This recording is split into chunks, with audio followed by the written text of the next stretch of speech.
maybe even worse, right? So we really don't want that sort of thing, and so that's why the sort of the rocket, the weather, everything was good. However, NASA said, let's hold it for another day. Let's launch tomorrow, and well, it's tomorrow already. It's today, I guess. Indeed. And of course, behind the scenes, pushing all the buttons, we have Kevin, Michael Reed, and Jake Egan producing today's broadcast. So, yeah, fingers crossed we get a good stream. No pressure, guys.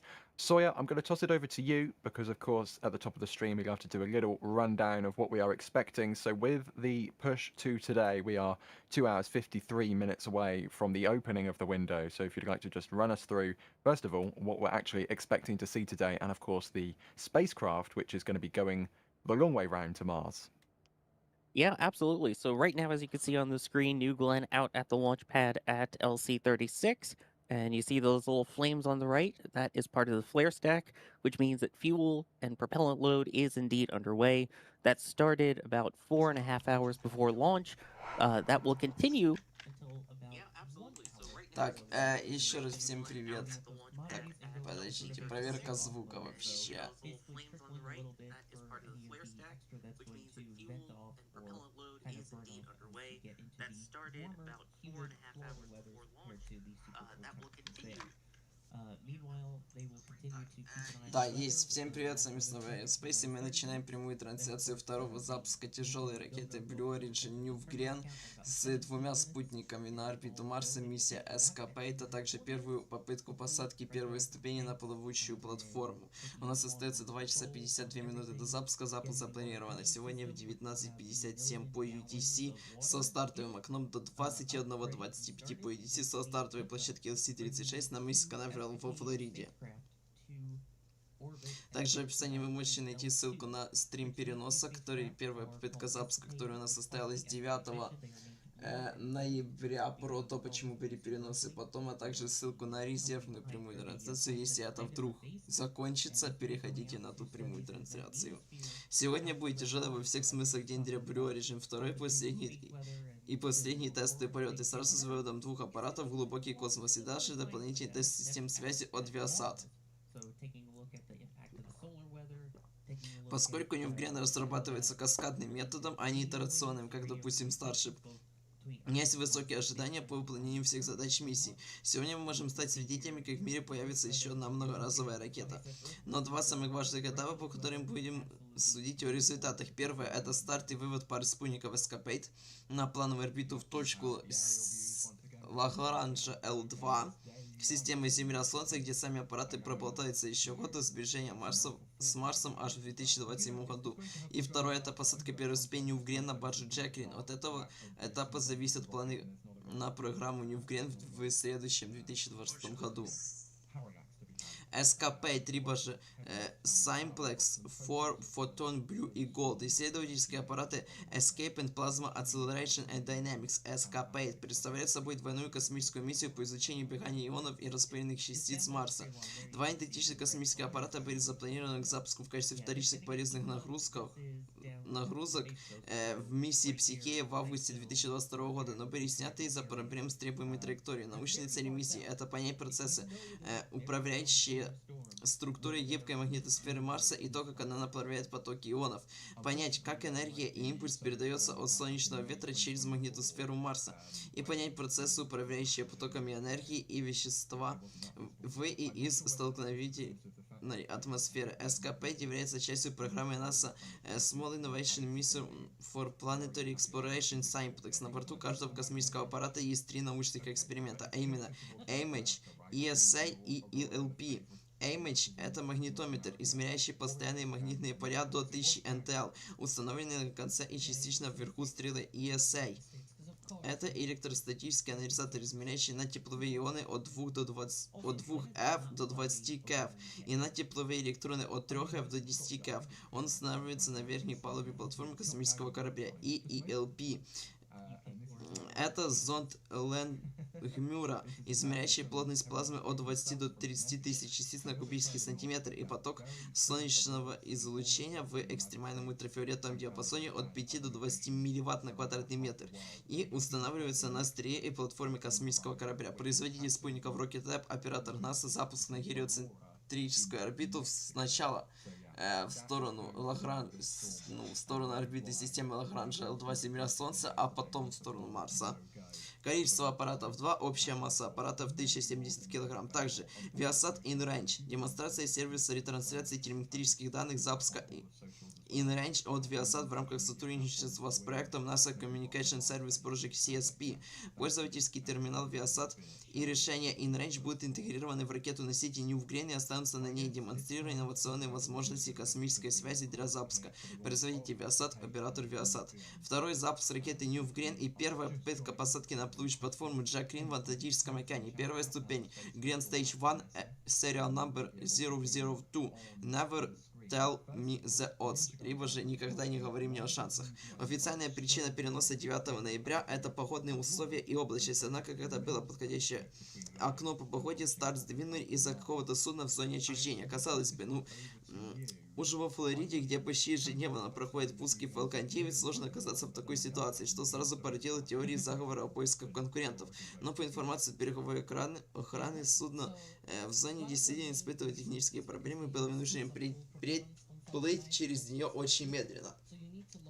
Вчера же, потом запуск перенесли на вчера, на 12 ноября, но отменили прям перед заправкой ракеты, из-за того, что данные спутники очень чувствительны к солнечному излучению, а вчера была очень высокая активность на Солнце, там всякие, потом более подробно об этом расскажу. И вот, из-за солнечной активности не смогли его запустить. Таймлайн запуска за 4 минуты 30...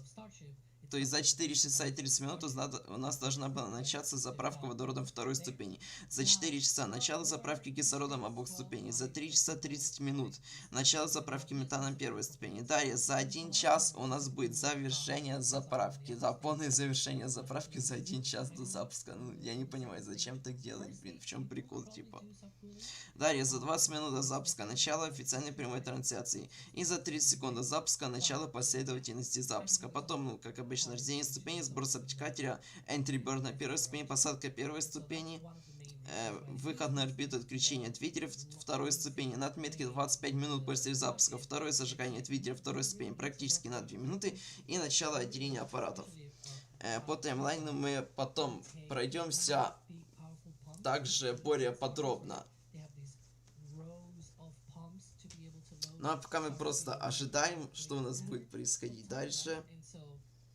Сейчас у нас продолжается заправка ракеты метаном, водородом и кислородом. И через 1 час 45 минут заправка будет завершена. Ну а пока просто ждем. News. Apparently Amazon has just renamed Project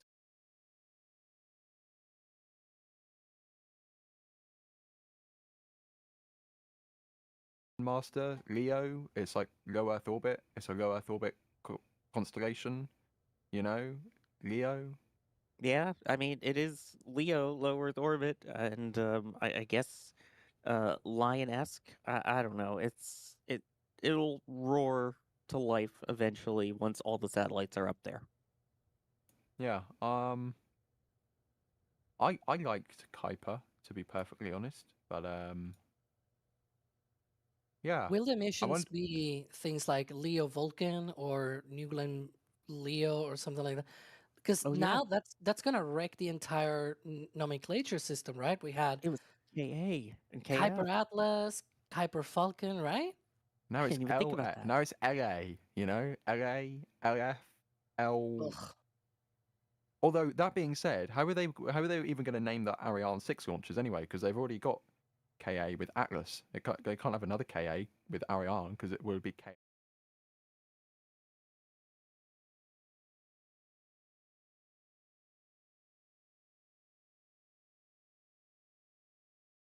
Yeah, I'm not 100% settled on this name change just yet.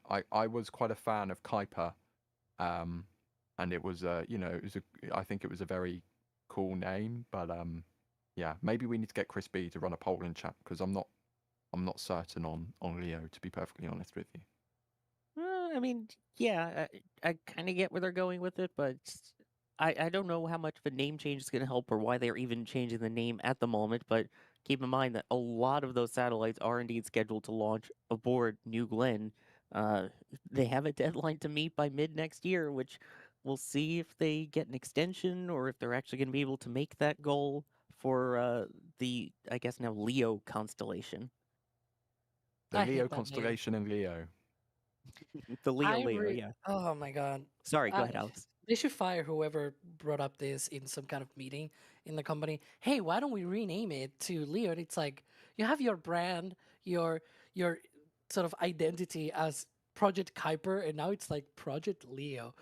It's such a generic name. Yeah, it's so on topic with the recent times. Anyways, just don't mind me, just ranting. Yeah. I think to save our sanity, we should probably move on, and a good way to do that would be to thank some of the support that we've been getting in the first part of the stream here. First of all, John, with the $20 super chat. Thank you so much for the support there. They're asking who would win in a showdown: the version 3 Starship with 6 Raptors and version 2 Booster with Raptor 3 versus Blue Origin New Glenn with Booster B4 engines and a Block 2 on top. I think Starship would win regardless because it's a bigger rocket at the end of the day. But thank you very much for the support nonetheless. Christian also gifting 5 Red Team memberships. Thank you for the support, Christian. Now, Sawyer, I'm going to ask you this as the American on the stream right now, but I think there is another topic which has been discussed a lot over the last few days, and that is because 1 week ago, the FAA released an emergency order, or was it the Department of Transportation that released an emergency order, basically saying that because of the US government shutdown and the restrictions and the increase on pressure on air traffic controllers, that they were restricting launches to nighttime hours only. However, this is obviously not nighttime hours, and we are still under the effect of that emergency order, even though I read online last night that the government is now going to be reopened. So as somebody who hopefully knows more about American politics than me, could you just explain what on earth is going on? I know that's a very loaded question, but I feel like there's a lot of people who want to know what on earth is going on. Right. So Blue Origin and NASA worked with the FAA to get the permission to launch during the exception window. Again, because of the unique trajectory and the mission itself, they got an exception so that they can launch within the daylight hours. Otherwise, all launches were supposed to be between 10 p.m. and 6 a.m. And yes, while the government is now reopened, it is still going to take some time for the entire air traffic control system to get back to normal because you're getting all the controllers back. They still have canceled about 6% of all flights in the United States during the shutdown. So as they get things ramped back up, I wouldn't be surprised if, to ease the load on those air traffic controllers, this stays into effect a little bit longer. But for now, it does still remain in effect, and Blue Origin and NASA did get an exemption for this launch. Yep. And Indeed. And yesterday, in fact, they sort of renewed the emergency order that they released on Thursday. So they sort of re-released a new version yesterday night, stating that instead of having like a 10% reduction on flights, it's going to be kept, I think, at 6 or 7%. 6%. And Yep. then, yeah, and so, but the restriction for the space launches is still in place. Although I would expect that maybe later in the week, once things start to getting slightly back to normal at the very least, then maybe these restrictions can be eased. So we'll see, But in the meantime, at the very least, the later launches in the week, which by the way, there's another launch later today by Atlas 5. We're going to cover that later tonight. That one is within the window. They changed the window precisely so that it will be, complying with the new emergency order. And of course, there's 2 Starlink missions as well tomorrow night. Hopefully, maybe we'll see. And those are also within that window. So, yeah. Let's have a look through here for some more questions. We have an excellent question here from Stephen, and they're asking, how does New Glenn pressurize the tanks? Alex, I'm going to throw that one over to you because I actually have no idea.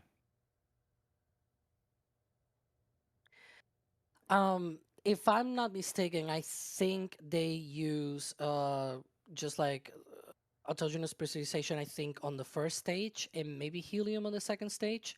I'm not fully too sure about that, but I know they don't use the exhaust or anything like that, like Mhm. Raptor or whatever. I think they have an actual heat exchanger to be able to do that. But yeah, helium for a first stage like this, with how big it is, it's very expensive to operate, which is it is no surprise that the only large first stage that does this kind of thing is SLS.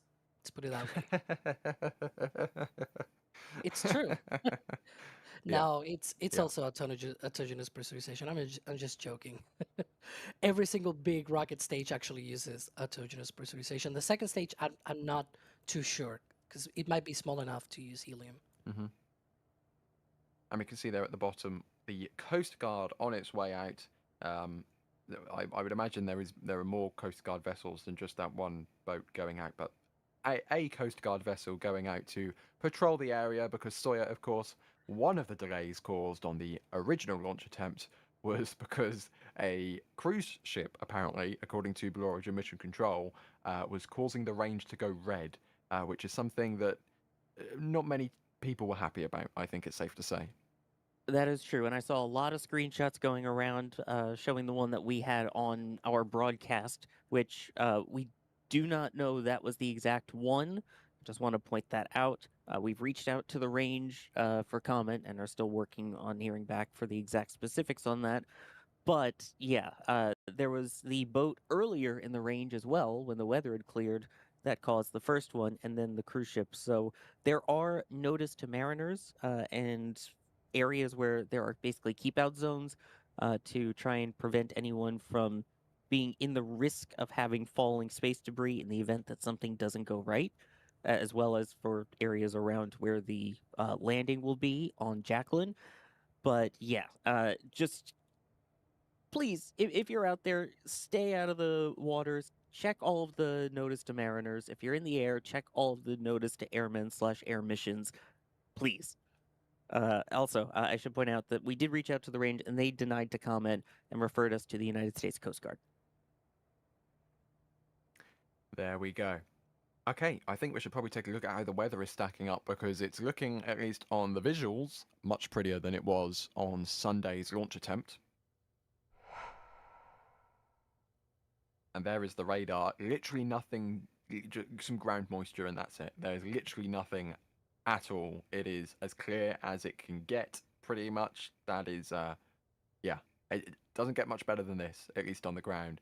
And of course, we have the weather forecast from the 45th Weather Squadron of the United States Space Force.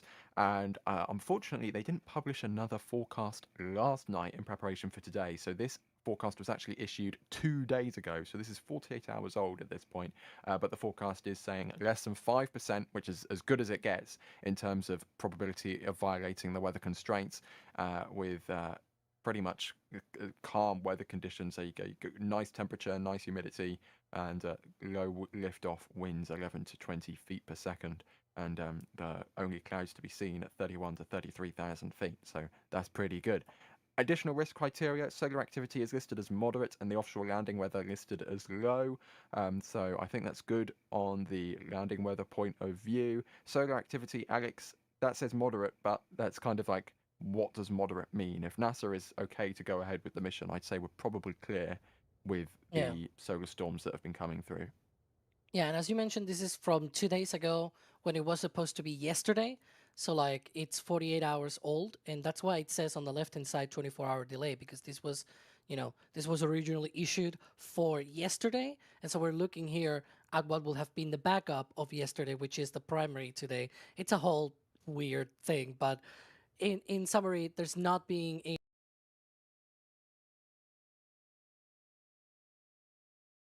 an updated weather forecast from the Space Launch Delta 45, so we have to rely on this one from 2 days ago. But as you can see, still pretty much no primary concern there. And as you mentioned, the only thing was the solar activity risk criteria being moderate. But over time, this has been probably looked at and updated. And NASA is like, yeah, we're okay with this. the Earth is already being fried. We can now launch. And of course, as an interplanetary mission, we are going out to Lagrange Point 2. We are having a pretty much of a lower inclination trajectory, which is what we can see there, the hazard zones. These are the hazard zones that you need to stay out of if you own a cruise liner company. Okay, stay out of these Or an zones, airline. please. Or an airline. Any of the lines, stay out, because we want to see New Glenn launch today, and you can see that. Just imagine a line from the Cape drawn all the way in the middle of those hazard zones. You can see where it gets bigger for the landing of the booster, and then when it's just the second stage, it's a bit thinner there. So that is the approximate trajectory we are expecting New Glenn to take today as it heads for Lagrange Point 2. And of course, if you are along that trajectory, it's a little bit difficult. You might have to be out at sea outside of the hazard areas, but this is the launch visibility graph from Blue Origin. Usefully, they have eliminated the Bahamas from their map, but if you are in Florida, Georgia, South Carolina, maybe even North Carolina, Alabama, I'm not sure if you'll see much if you're in Alabama. Maybe this is a bit more optimized for those nighttime launches, but especially if you are in Florida, keep an eye out because this is a big rocket. And yeah, it's pretty hard to miss if you're in the area. Sawyer, how much different is the auditory experience for this compared to some other rockets? I can't remember if you were down there for New Glenn 1, but it's I certainly was much bigger than not. Falcon 9. Yeah, I was not here for New Glenn 1, but I can tell you it's a different experience from Falcon 9. Again, Falcon 9 is a lot smaller. The diameter of this rocket is about double.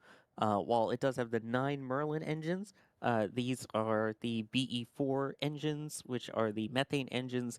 I'm expecting them to be very powerful with 7 of them. In comparison, right now we've seen 2 of them fly at a time on ULA's Vulcan rocket, although those also had solids with it. But I'm expecting this to be quite the auditory experience, and of course, the visual experience, which, if you've seen any of our footage or shots from the first flight, that is quite a blue flame.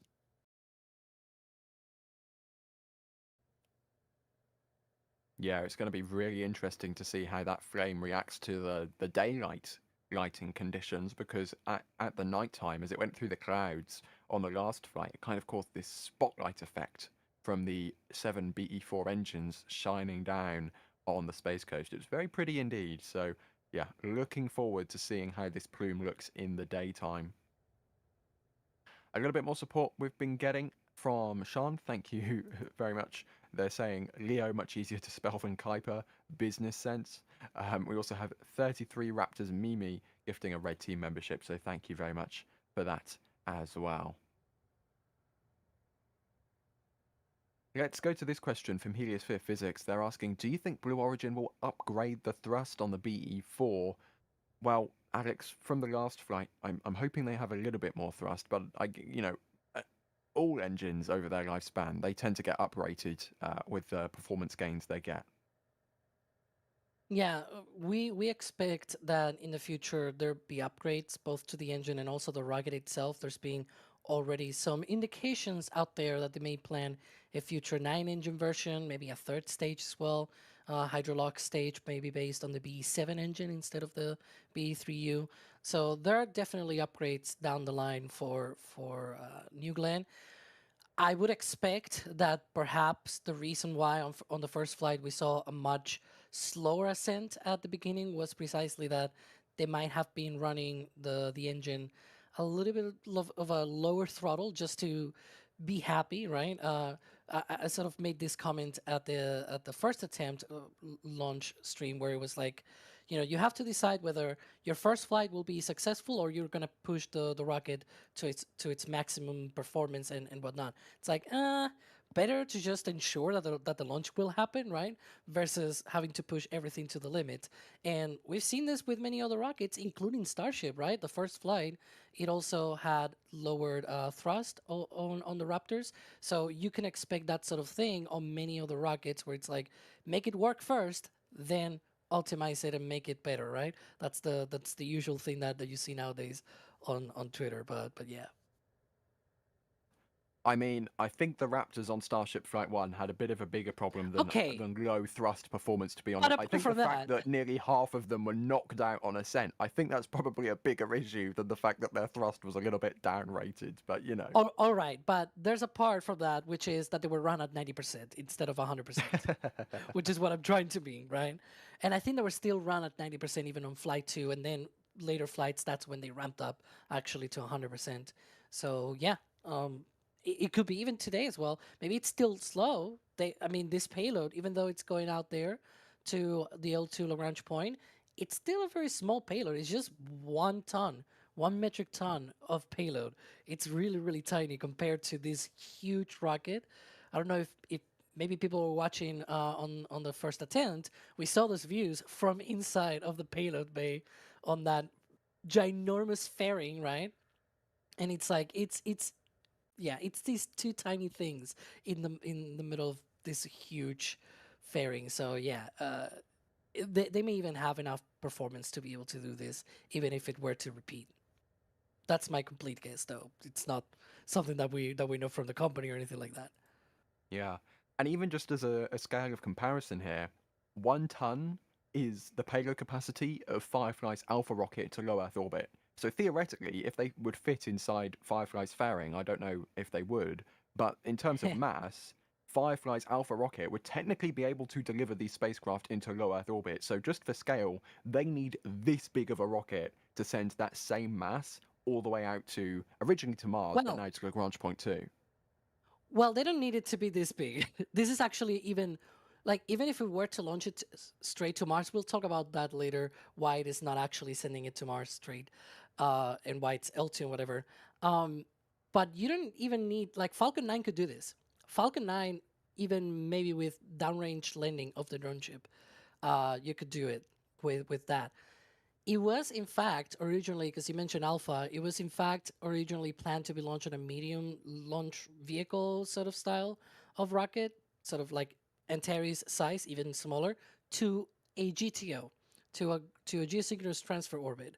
And then the satellites will themselves have enough performance and enough propellant to be able to transfer themselves out to Trans-Martian injection and get to Mars. Like, they were supposed to have plenty of margins and plenty of performance to be able to do that.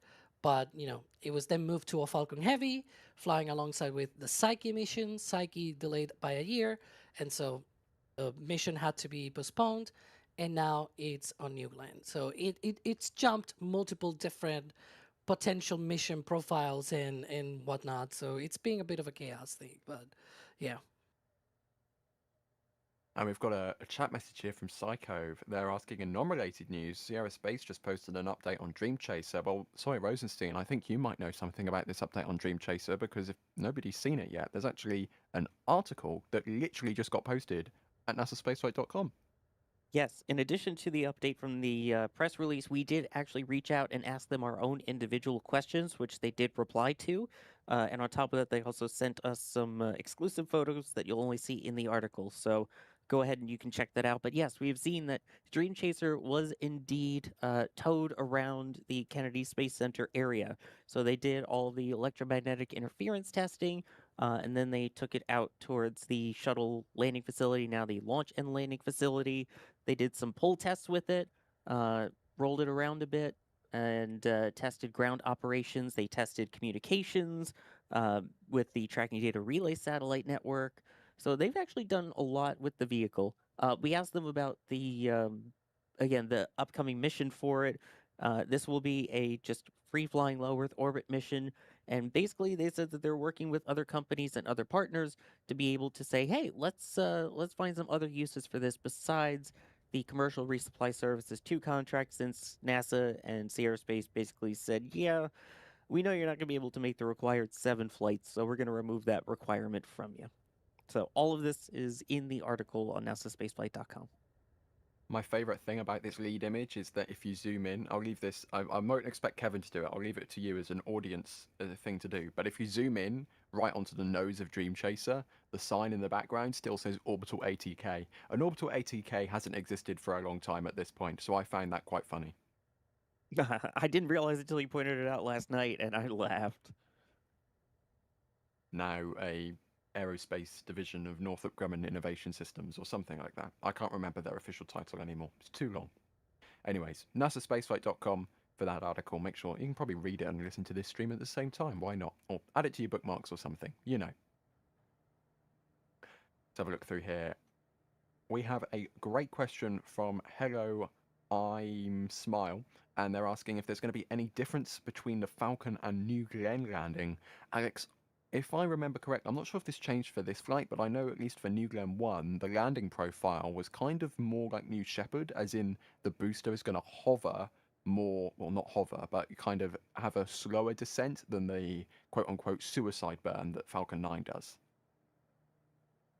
Yeah, it's a bit of a different landing profile in terms of distance and rough timeline. It's very similar. Like it's slightly like 1 minute later than what you would expect for a Falcon 9 landing. But in terms of the things like the distance, for example, I know a lot of people have been asking how does that compare, right? We got tons and tons of questions about that on the first attempt, where it was like, well, it's very similar. In fact, there's been many other Falcon 9 landings where it's been even further away, and so it's a bit of a very similar trajectory, if you want to mention it like that way. But yeah, in terms of the profile itself, the entry burn is also with 3 engines, although I don't know if they do 1-3-1, right? The thing of like igniting the center engine first and then the 2 other engines, and then when shutting down the engines, you shut down the 2 other engines and then shutting down the center. I don't know if that's the case for Blue Origin, for New Glenn. I know that they at least light up 3 during the entry burn, but that pattern I'm not too sure. But then for the landing burn, they specifically mentioned that for this flight they're going to be doing a single engine landing burn, even though on their many different renders and whatnot, they show first 3 and then down to 1. Apparently, it's going to be a single engine landing burn. Or that's what the mission timeline says. I'm literally reading here. T plus 8 minutes, 27 seconds, single engine booster landing burn. So I'm guessing it is indeed with a single engine, and it's very long as well. It's a lot longer than what you would expect, for example, for Falcon 9 or Super Heavy. So I would also expect them to do a hover, and that's probably why they're doing an extended landing burn, because it's gonna be probably hovering for a bit. Yeah, it's going to be, I mean, fingers crossed they get that far in the flight today, 2 hours and 21 minutes and counting. But if they do this, that is going to be, I think the internet's going to go a bit crazy, perfectly honest, because that is going to be something absolutely spectacular. I after the scrub of New Glenn 1, I actually went back and rewatched the what was it? I think CRS 8 question mark, whatever, the CRS 4 maybe, the one where the Falcon 9 landed on the drone ship for the first time. I went and rewatched that stream, and yeah, I'm certainly looking forward to seeing something similar with New Glenn 2 today. And we can see here a live view at the Kennedy Space Center Launch Complex 39 press site, which is about 10 miles north, but this is where the official countdown clock is, which is, you've seen the iconic shots of the Saturn V and the shuttle, and this is technically a new one, I think, Sawyer. They've put an LED screen on it, but you can see there, it's still counting down 2 hours, 20 minutes, and counting at the press site. Yeah, the first time that clock was introduced was actually for the Orion Exploration Flight Test 1 back at the end of 2014. So it's been about 11 years since they've updated the clock. The old one, the light bulbs were huge. It was very noisy, actually, if you were next to the old clock. This one is a lot quieter now, but yeah, that's how long it's been, by the way. Yeah. Okay, let's have a look through here. A little bit more support. We have Drunar saying, have the beans been loaded already? I'm sure if they give it the beans, it'll launch a little faster. Fingers crossed Blue Origin gives it some beans for the launch today, indeed. And Texas Storm Chaser as well, thank you for the support, for your support there as well. Have a look through here. We have a question here from Gabriel in chat, and they're asking, why does Glenn Stage 1 have to do an entry burn before landing? Sawyer, I'm pretty sure it's the same reason as the Falcon 9. It's just to protect it from getting too toasty. Exactly what it comes down to. It's basically, as we talk about fighting fire with fire for Falcon 9, sort of creates an envelope to use as a semi-heat shield as it gets into the thicker parts of the atmosphere there. So in addition to starting to get ready to slow it down, it acts as a sort of protection there. And then, of course, as it hits the thicker part of the atmosphere right afterwards, that's when it'll really start to create that extra drag and slow it down. And we have another very informative post on X from our very own Julia Bergeron, saying that the crowd is a little bit lighter than it was last time around. Yeah, so if you want to go and if you're in the area in person and you want to go and actually watch this launch, then that thread is full of very useful information for you there.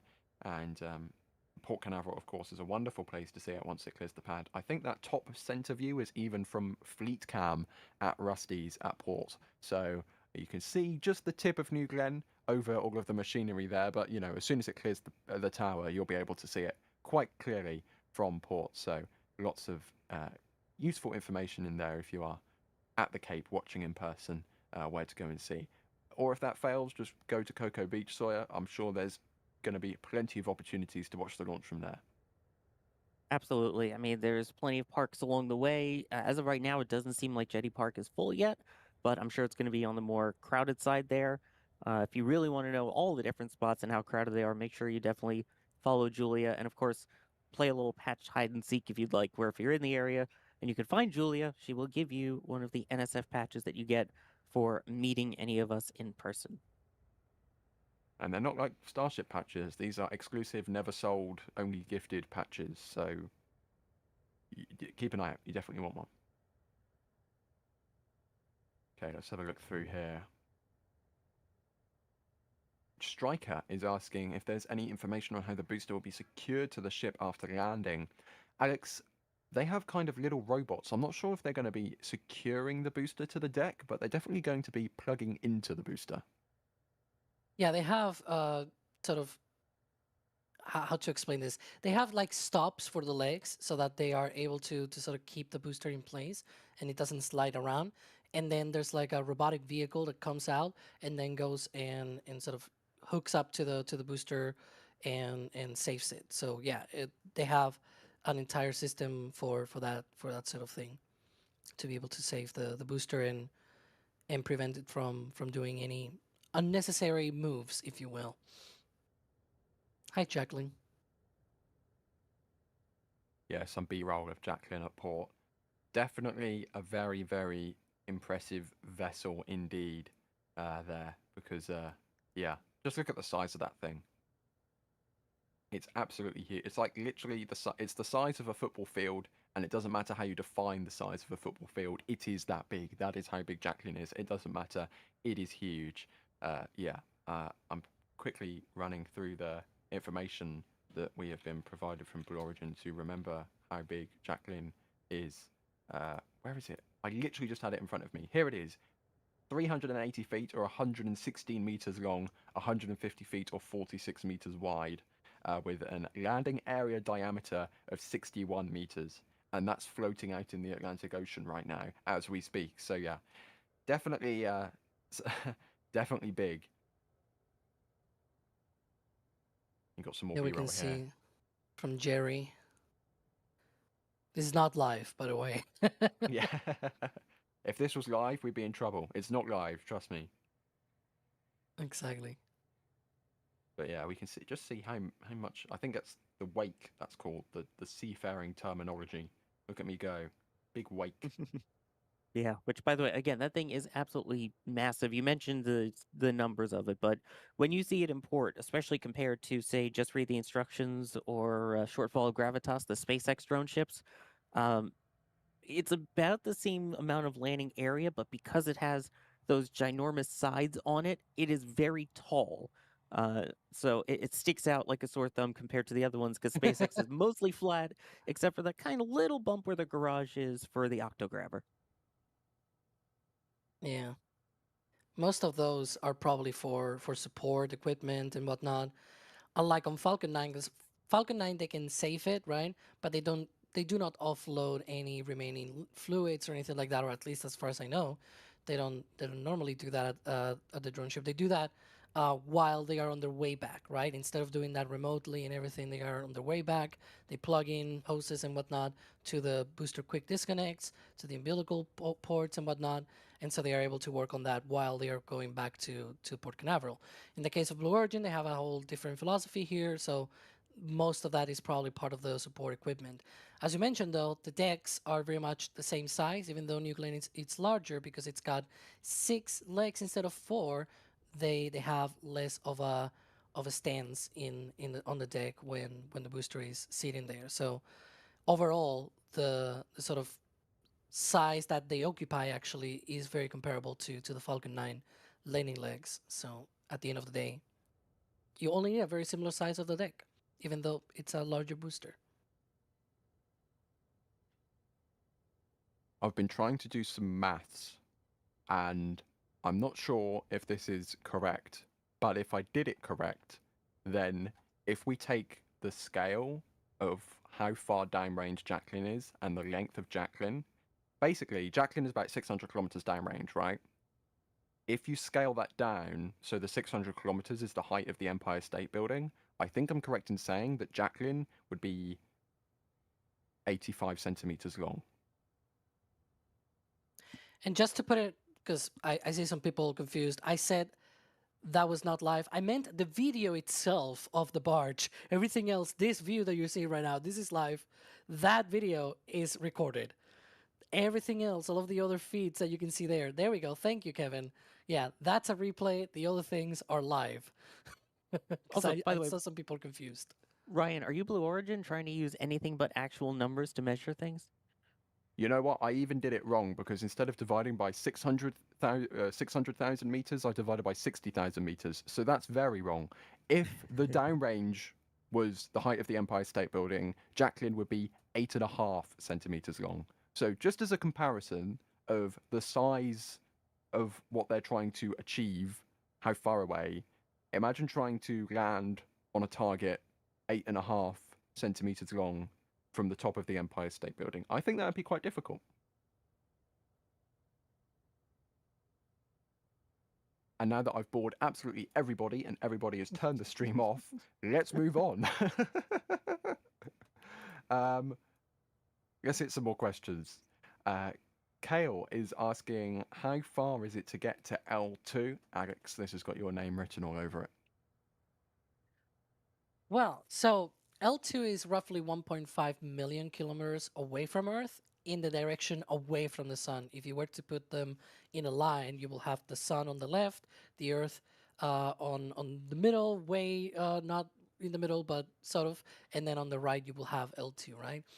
And that is a very useful place, for example, for things that you want to point the other way. So away from the sun, away from the Earth, namely certain space telescopes like the James Webb or the Euclid Space Telescope. Now, in this case, it's not technically going straight there, like it's sort of orbiting around L2, what it's called a libration orbit. And what they're going to be doing is they're going to be sort of going around and circling the place.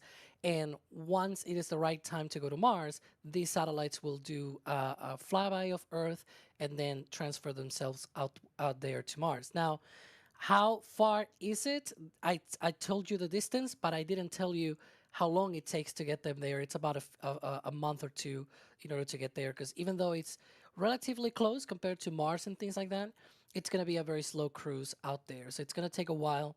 It usually takes a few weeks to get there. And they're going to be hanging out there, just waiting for the right moment to head out to Mars. So yeah, it's going to be a while until these two spacecraft reach Mars. It's going to be, I think, in 2027. So yeah. And we have Ziggy in chat who is asking, when is the next flight of New Glenn? Well, the next flight of New Glenn is in 2 hours and 10 minutes time. But for the one after that, Sawyer, maybe January Q1 2026 question mark? But it's not really set in stone yet, is it? Yeah, it's definitely not set in stone at this point. Again, this is just the second ever flight of New Glenn, and of course, a lot of it's also going to depend on what happens in terms of this flight in particular and how well it goes. But I believe, Alex, I'm trying to remember what the next payloads are. Of course, they will have Amazon Kuiper, which is now Amazon Leo, payloads for later missions, but I don't know if we even know exactly what the next payload will be for this set in stone yet. Right now, there's a bit of a how to say this. We're waiting to see if this booster lands, right? Because it seems like they might be wanting to use it again on the third flight of New Glenn. And so that will drive when the next launch of New Glenn will be. I don't think they have a third booster ready yet, so that's why it's sort of pending what this booster does. They really want to land this booster, and so that's where we are right now. As for the payload, we think it's going to be the Blue Origin, the Blue Moon Mark 1 lander to the moon. And that launch, if the lander is ready, could be as early as Q1 of next year, essentially the first quarter of next year. But, if it's not ready, they have other payloads that might be able to be tucked into the schedule, if you will.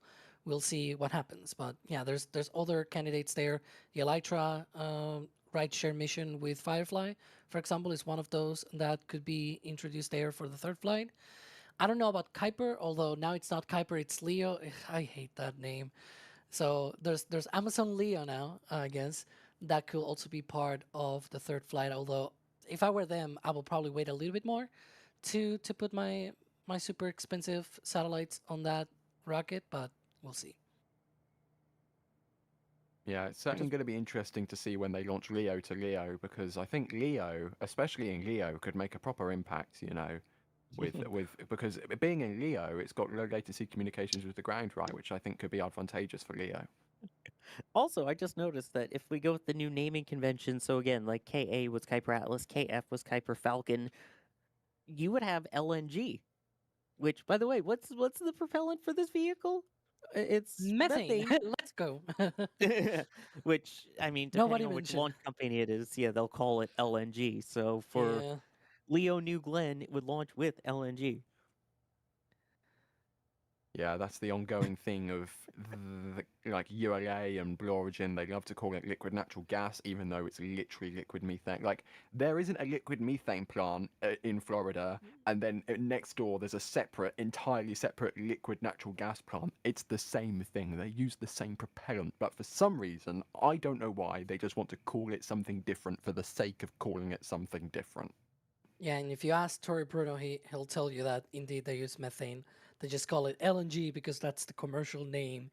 And it's Yeah. like, but it's different. LNG is not the same thing as methane. Methane, it comes from purifying LNG. It's like, ugh, LNG being liquefied natural gas. But yeah.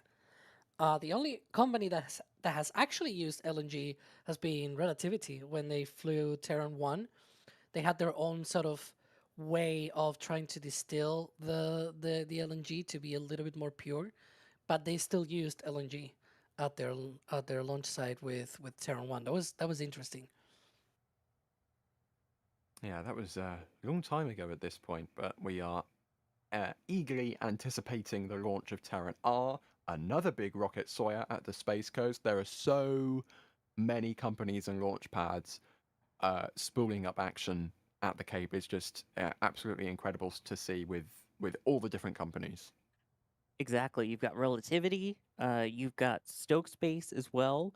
That's going to be working out there. Both of them have made amazing progress with their launch pads and their facilities, as you might be able to see from our KSC flyovers, working on their horizontal integration facilities, lightning towers. It's unbelievable what they're doing there. And then, of course, LZs 1 and 2 basically being retired as landing zones and being converted back to launch pads. So hopefully we'll see companies take those over and more rockets flying from there. In addition to flying out the remainder of the Atlas rockets, there's still Vulcan, there's still SLS, which hopefully we'll see early next year. You've got Falcon 9, hopefully the return next year as well of Falcon Heavy. A lot of rockets still to come. Now, we've been getting some interesting questions in chat. The first is Ziggy, who is asking how many squirrels can fit or can New Glenn carry? We should ask that question to Adrian. And then we have John, who is asking how many John Glens could New Glenn launch into Leo? Now, I think the squirrel question is probably the easiest to answer because I don't know if anyone knows what John Glenn's weight was. It seems like a rather personal question, but yeah. I'm going to leave that as a chat thing to tackle, and if anyone in chat has the answers to either of those questions, then at NASA Spaceflight, at NSF, let us know, and we will talk about it. But yeah, that is interesting, to say the least. And And this I is think not we a can- replay. Kevin just forgot to take that down. There Thank we you, Kevin. go. Almost like he's listening. Yeah, right. Let's hit a bit more support because we have a Marsky with the support here. Thank you very much for that. Texas Storm Chaser, another reference. We have what happened to Old Glenn? Sawyer, I'll turn this into a proper question. Where does the name New Glenn come from? Because Blue kind of has this naming convention with all of their rockets. Yeah, Old Glenn, in fact, was John Glenn, the astronaut. So the first rocket that the other rocket that they fly is called New Shepard. The first American to go on a suborbital flight was Alan Shepard. And so, as a result, for their suborbital hops, they call it New Shepard. Meanwhile, this is their first orbital rocket. So the first American to orbit the Earth was John Glenn. So as a result, this is called New Glenn. And if they do advance with the third one that they were planning on, it would be after the first person to step foot on the moon, Neil Armstrong, so that would be New Armstrong. But yeah, it's all after American space heroes. And do you know what their first rocket was named after? Go ahead. Goddard, because it was their first rocket. So it was named after the guy that made the first liquid fuel rocket. It was very on point, I guess. But yeah. I mean, not as cool as being named after the Millennium Falcon, but still very cool. What I don't know is why they didn't call that New Goddard, but they did New Shepard and New Glenn. Maybe they only came up with the new idea, like After after the they'd flown fact. Goddard. Yeah, and then they can't. Well, you know, some companies, SpaceX, will go back and rename things retroactively for no reason whatsoever, other than to cause mass confusion in the spaceflight community. Thinking when they reclassified all of the super heavy boosters to be V2 boosters, even though they were the first generation super heavy booster. Anyways, maybe Blue have decided to not retroactively rename Goddard to New Goddard for the sake of just leaving the name as it was. Also Anyways, Blue Engine, BE for Yeah. Blue Engine 4. yeah. They really thought about it. Probably the same folks that name Amazon Leo. Anyways, you're not gonna shut up about that, are you? I mean, Amazon is it's a subsidiary of Amazon doing Leo, and of course Jeff Bezos, who owns Amazon, also here with Blue Origin, so they're kind of related. Anyways, Bixario, thank you for your support as well. And they're asking who controls LP2. I'm not sure what you mean by LP2. Yeah, so just at NASA Space oh, Flight, Lagrange elaborate. point 2, probably. Oh, Lagrange point 2. That's an interesting point. Yeah, Alex, that's actually, yeah, that's a very interesting question because nobody really can. I don't think anybody controls it. It's just out there in space. No. Yeah. But it's quite big. Yeah, and normally, like, you usually have satellites not actually on the point, but orbiting around the point. It's usually the more stable way of being there. And, well, there we can see the graphic. And so this one, I think it's from an old satellite that I took it out from the NASA website. So I was like, yeah, I'm gonna use this one. And yeah, the L2 point, it's sort of on the other side of the Earth, 1.5 million kilometers. There's not really anybody sort of saying, oh yeah, you can go in, or no, you cannot go. No, like it's out there. It's just like low Earth orbit, GEO, and things like that. You can just go out there. There's nobody else policing anything out there. As we are now under 2 hours left to go in the count until the opening of the window. Trust me, that will go very, very quickly indeed. Fingers crossed we don't get any more cruise ships in the range during that time. But yeah, we are counting down until the opening of the window. And Sawyer, I think the window is a little bit shorter today, but it's still pretty long. Yeah, exactly. I mean, we're still talking a couple hours here, so the window for this one again opening at 2:57 p.m. Eastern Time and closing at 4:25 p.m. Eastern Time. So that's still a good hour and a half ish. Plenty of time Yep. to get this rocket off the ground. We can be optimistic, you know? Yeah, exactly. The last one was honestly similar in terms of the amount of time. It felt longer because of when you look at the marine notices, those extend a little bit longer than the actual launch window. But yeah, it's still hour and a half. We have LSF17 in chat who is saying about 90,000 squirrels. Oh my goodness, if the weight is kilos and each weighs half a kilo, you're welcome. Now we need to do, see LSF, now we have the mass constraint. Now we need the volume constraint and see if 90,000 squirrels can fit inside the fairing of New Glenn. I doubt it would be comfortable for the squirrels with 90,000 of them squished in there, but yeah, now we need to get the average volume of a squirrel and compare that to the volume of the New Glenn fairing, which that's an interesting equation to make. But once again, a task for chat. Let us know if you have the answer, and we'll bring it up. How about this? How many boosters, how many New Glenn boosters can you land on a cruise ship? Just asking for a friend. No big deal. And I think we have just gotten information that the WB-57 is airborne, Hmm. which is the tracking aircraft from NASA. Essentially, it can fly really high altitudes, and they slap a whole bunch of cool imaging paraphernalia on the front, and they can get some cool visuals of launch. Well, they get cool visuals. Whether they share them cool visuals is kind of up to Blue Origin. So unfortunately, we might not be seeing much. But yeah, that's certainly useful for the company, nonetheless. And that is just taken off from the shuttle landing facility. I refuse to call it the launch and landing facility or whatever it's called nowadays. It's still the shuttle landing facility to me. But yeah, that is now, as you can Not see, like they on the launch flight anything from radar. there. Well, yeah, they don't launch. Well, they technically take off. Does that count as launching? No, it doesn't. So yeah, that aircraft, NASA 927, now airborne and on its way out to the landing zone, perhaps. Maybe they're.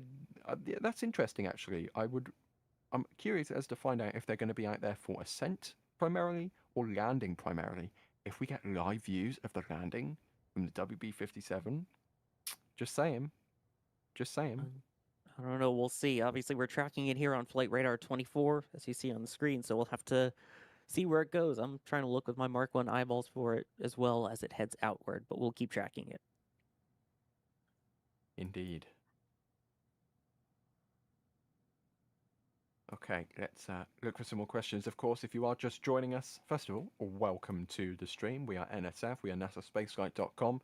We're an independent space nerd media organization. We want to bring you all the rocket launches that we can. And if you have any questions, tag us in chat at NASA Spaceflight or at NSF. Quick news shorthand. I guess it's been there for a few months now, isn't it? It's not really new anymore. Either way, yeah. Bring us your questions and comments, and it gives us something to talk about for the next couple hours. And it looks like we're also pimping the Rocket Recap, which is our exclusive content and behind the scenes, our newsletter, which you can sign up for. You get that once a week, every Monday, I believe, in your email inbox. The Rocket Recap, which is got all the launches, all of the videos, all of the articles as well, the latest articles from the website. So yeah, that's something you can sign up for there if you so wish. Anyways, let's move on and talk about some different things, because we have a rocket that's going to be launching in an hour and 54 minutes time. We have a question here from Gabriel, and they're asking, why doesn't Glenn Stage 1 have grid fins? And Alex, they've opted for some more conventional fins.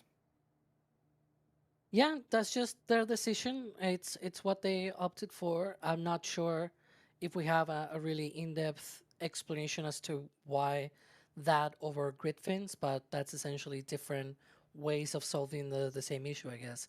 Neutron is also going to carry fins instead of grid fins. So here you go. Also, speaking of, I think Kevin got the wrong. Yeah, it looks like Tweet. Kevin has just picked out the wrong tweet there, but Blue Origin has confirmed that fueling is complete for the launch of New Glenn 2, and There you go. that is scheduled for approximately T-minus 60 minutes for that propellant load to be complete. But as we saw on the last launch attempt, they actually wrapped that up very early. So they're 54 minutes ahead of schedule right now, which is very exciting indeed. So better to be ready early than to be ready late, and that is still remaining, counting down towards the opening of the window. And it And looks as you like we've got a... I was about to say, as you see on the screen, there is the WB-57. I'm watching it as well through some binoculars that I have with my Mark I eyeballs. That is absolutely NASA's WB-57 imaging plane heading southeastward at this point. And there you go, that's the correct tweet this time. New Glenn is fueled for its second mission carrying NASA's ESCAPADE and a technology demonstration for Viasat in support of NASA's Space Operations Communications Services project.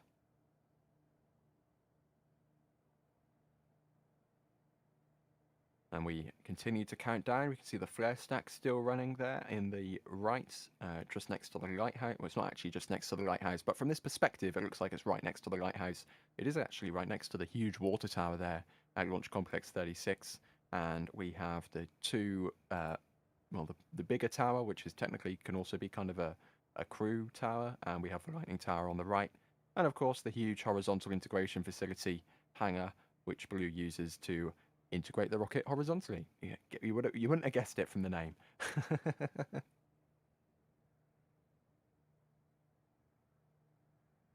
And we have a question here from ResistoJet, and they're asking, if the landing is successful, will it be the new world record for the largest spacecraft landed on a ship at sea? And Sawyer, I believe it would be, because the only other rocket to ever do that is Falcon 9, and Glenn Stage 1 is considerably larger than Falcon 9. Yeah, I guess that would make sense then. The only other rocket that they basically tried to kind of recover, mainly intentionally, was Rocket Lab's Electron, which they'd started by trying to catch it out of the air with a parachute and then just fishing it out of the water after it landed. But they haven't really done much with the recovery since that point. So I guess it would be, yeah, because this is definitely a much larger first stage than what we're used to with Falcon 9. Again, we're talking 7-meter diameter, and I believe even flares outward at the bottom to 9 meters, which is about the diameter of SLS. So this thing is pretty big, and even the first stage itself is almost the size of Falcon 9. So it's pretty tall. Indeed. And that's not the WB-57. I was going to say, that's an American Airlines. Yeah, yeah, that's an American Airlines plane. A lot of people probably on their way on holiday to Miami right now. But yeah, fingers crossed that plane is not in the way when it comes to the time of launch. They seem to be vacating the area rather quickly. I'm not sure who's tracking this. Plenty of time. There's 2 hours, so it's okay. Oh dear. But yeah, that looked to have been 737 from American Airlines going to Nassau. So yeah. Fingers crossed they remain out of the range when it comes time to launch. Anyways, the WB-57 is a little bit smaller than a 737, so we'll see if we can spot it or not with our cameras. Of course, Sawyer caught it with his binoculars a few moments ago. Right, let's look through here for some more comments. One Track Stew says, ChatGPT says 6,600 John Glenns if stacked in Tetris formation. I would feel bad for John Glenn if being stacked in Tetris formation inside the payload fairing of New Glenn. But yeah. Wait, we're talking like line piece shape? Are we talking the L shaped? Are we talking the T shape? I would assume all the different shapes. Hmm. Because that's how Tetris works, you know, you've got to fit them together with the different shapes.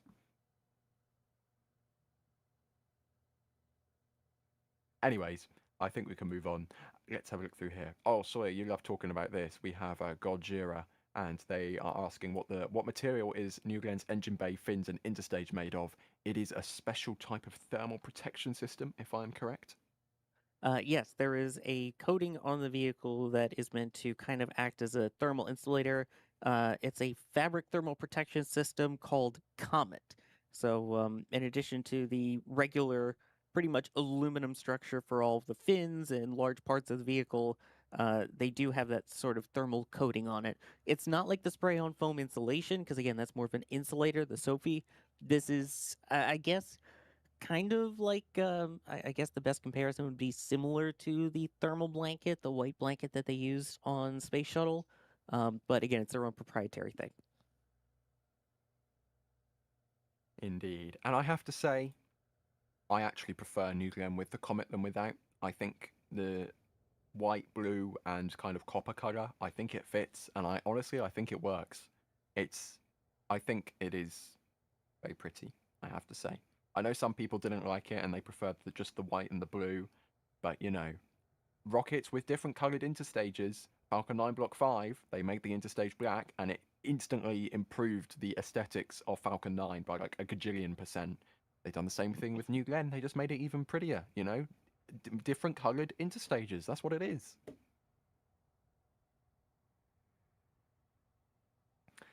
Anyways, this is a great one for discussion here from Tony. They're asking if GS1 doesn't land successfully today. Of course, fingers crossed, we hope it will, but in the unfortunate event that it may not, perhaps not land successfully, will GJ3 beat them to a successful booster landing? Well, Alex, the ball would certainly be in land space's court for that to be the next after SpaceX to land a propulsively land an orbital class booster. What do you think? Well, one of the advantages of Seeker 3 is that it's got a landing on actual land, right? It's downrange, but because it's launching from the middle of the desert, they have a landing zone downrange also in the desert. So it's still in terra firma instead of being out there on a drone ship. So it's got that as one of its advantages. The great disadvantages are everything else, right? It's not gone through entry yet. It's not gone through the actual, igniting the engines for landing burn, etc., etc. New Glenn on the first attempt was lost during entry. It's not an easy thing to be able to relight the engines again for that entry. I may say Falcon 9 did it on the first try. It just failed the landing burn on that Cassiope launch on its sixth flight of Falcon 9. But anyways, so yeah, it's a very complicated thing to go through the atmosphere after having done stage separation, relighting the engines, trying to slow down, etc., etc. It's not an easy challenge. And this will be the second attempt for New Glenn. I think it's got more chances, even though we shouldn't tell that to the booster, right? Never tell me the odds. Even though that is the case, I think it's still higher chances than the CQ3 rocket, where it's like, it's the first attempt. You never know what might happen. They've done hop tests, right? But technically so has Blue Origin with New Shepard. I guess they have already experience with that, and they still got a failure during the reentry on the first flight. So we'll see what happens. But I think just because this one may fail, it doesn't guarantee that the Chinese are going to get this one. Not yet, at the very least. I would be interested to see what kind of.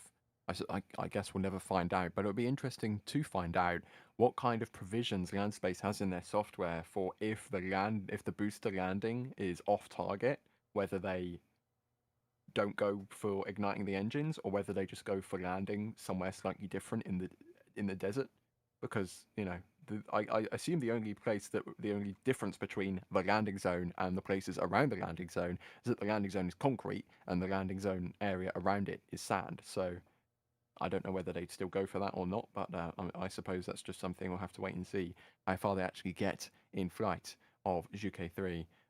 Fingers crossed before the end of the year. I think Q4 is the latest estimate on that one. From land space, and of course, as we were talking or alluding to earlier, Sawyer, Blue Origin, they daren't use the metric system. They will use literally anything other than the metric system, including some units of measurement which are definitely not standardized. Yeah, that's a good point. Yeah, they put out a graphic usually that shows New Glenn by the numbers, and you can see it there. The low Earth orbit capacity is about 20 trucks worth. It's about a little under 6 trucks worth to geostationary transfer orbit, with a full-size pickup truck weighing about 5,000 imperial pounds.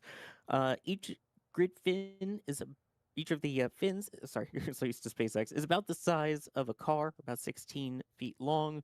They also mention in their press kit here that each of those has about the lift of a F-16 wing.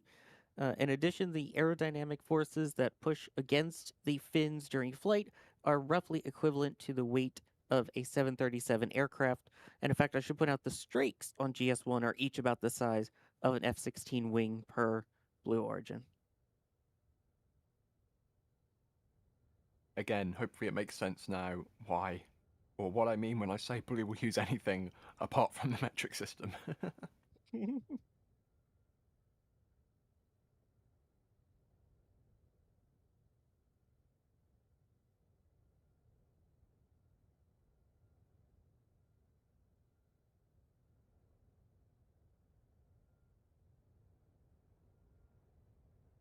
Do we have Alex? Hi. Hi, Alex. Hi. I have a question for you. Yeah, sure. Dutch is asking, what is a heliocentric orbit? Oh, well, that's an orbit that is just revolving around the sun. So the Earth's orbit is a heliocentric orbit. Mars's orbit is also a heliocentric orbit. It's an orbit that just goes around the sun. That's what it means. Are you trying to talk while muted? Nope, definitely not. Yeah, because I heard a lot of silence earlier. But yeah, what were you going to say about Venus? I was going to say that Venus's orbit is a heliocentric orbit. It And is. Mercury's All of the orbit is a planets. heliocentric orbit. And Jupiter and Saturn and Uranus and Neptune and everything else. We could go on for quite some time like this for all of the objects that orbit the sun. Yep. And when it goes to L2, it is technically it's both an orbit around the Earth and also an orbit around the sun. So it's somewhat of a heliocentric orbit, but yeah. Schrodinger's in chat, has asked or said, according to Grok, the truth of all knowledge, the payload fairing of New Glenn will hold approximately 3.122 million bananas. I'm not sure who needs 3.122 million bananas, but if you are in need of a delivery system of 3.122 million bananas to low Earth orbit, then New Glenn's your rocket. Now that's a measuring scale I can get behind. And real New Glenn is in chat. So the rocket itself is joining us in chat today, and New Glenn itself is asking, how far offshore am I landing today? Well, New Glenn, I'd hope you'd know that already, but Sawyer, for the rocket itself, very legit, this is actually the rocket in chat. How far downrange are we expecting Glenn Stage 1 to land on Jacqueline? Hi, Rocket. First off, how are all of your valves and hold down pins and everything good now? Cool. Hopefully we will see you be landing about 600 kilometers downrange. This one will be going towards the southeast. So it's east-southeast, essentially. That's about as far as we're used to seeing for regular Falcon 9 Starlink missions, give or take a couple kilometers. But yeah, it's about 600 kilometers to the east-southeast of Cape Canaveral and the launch area here. So you can see there, the left, as it gets a little wider there, that is the area where the drone ship will be. And then, of course, there's stage 2 as things go further down. Doesn't look that far on a map, but it is... Maps make everything look much smaller than it actually is. As I was alluding to earlier with my rough on live... As I was alluding to, let's start that again. As I was alluding to earlier with my rough live on-stream maths, if you shrunk the distance from the pad to the landing zone to the height of the Empire State Building, Jacqueline would be 8.5 centimeters long, or about 2 inches long. So that is simply the scale we are talking about, going so far away, yet targeting a position so small relatively in the abyss of the Atlantic Ocean. Also, thank you, Mr. Map. You were the one who brought up maps. Well, I mean, technically Kevin put it on the screen, but... See, it's gone. We don't have to talk about it anymore. And we've got another tweet from Julia Bergeron saying that the boat ramp just outside of Jeddah is hopping with boats going out. The US Coast Guard Flotilla 17-6 is on station keeping count of outbound vessels for range support. They are a vital team that educates the public regarding notices to mariners, information and boater safety. And yeah, I know Sawyer, especially when it gets close to launch, they want to ensure people don't go violate those knot miles. They even close the boat ramp sometimes, I think, just to try and prevent people from being in places where it would be advantageous if they weren't. Exactly. Yeah, we saw the signs out for the first launch attempt that they went through here, basically closing off the boat ramp. And yeah, especially as it gets closer to launch for any boats, especially that wouldn't be able to get out of the keep out area in time. So, of course, they are keeping a close eye on all of the boats that are offshore, and hopefully all of them stay outside of the keep out areas. And it continues. Oh, I think that's the sign you were talking about, right? It even still says shuttle on it. That's Yep. how old Oh, the yeah. sign is. Shuttle era heritage hardware. Shuttle derived sign.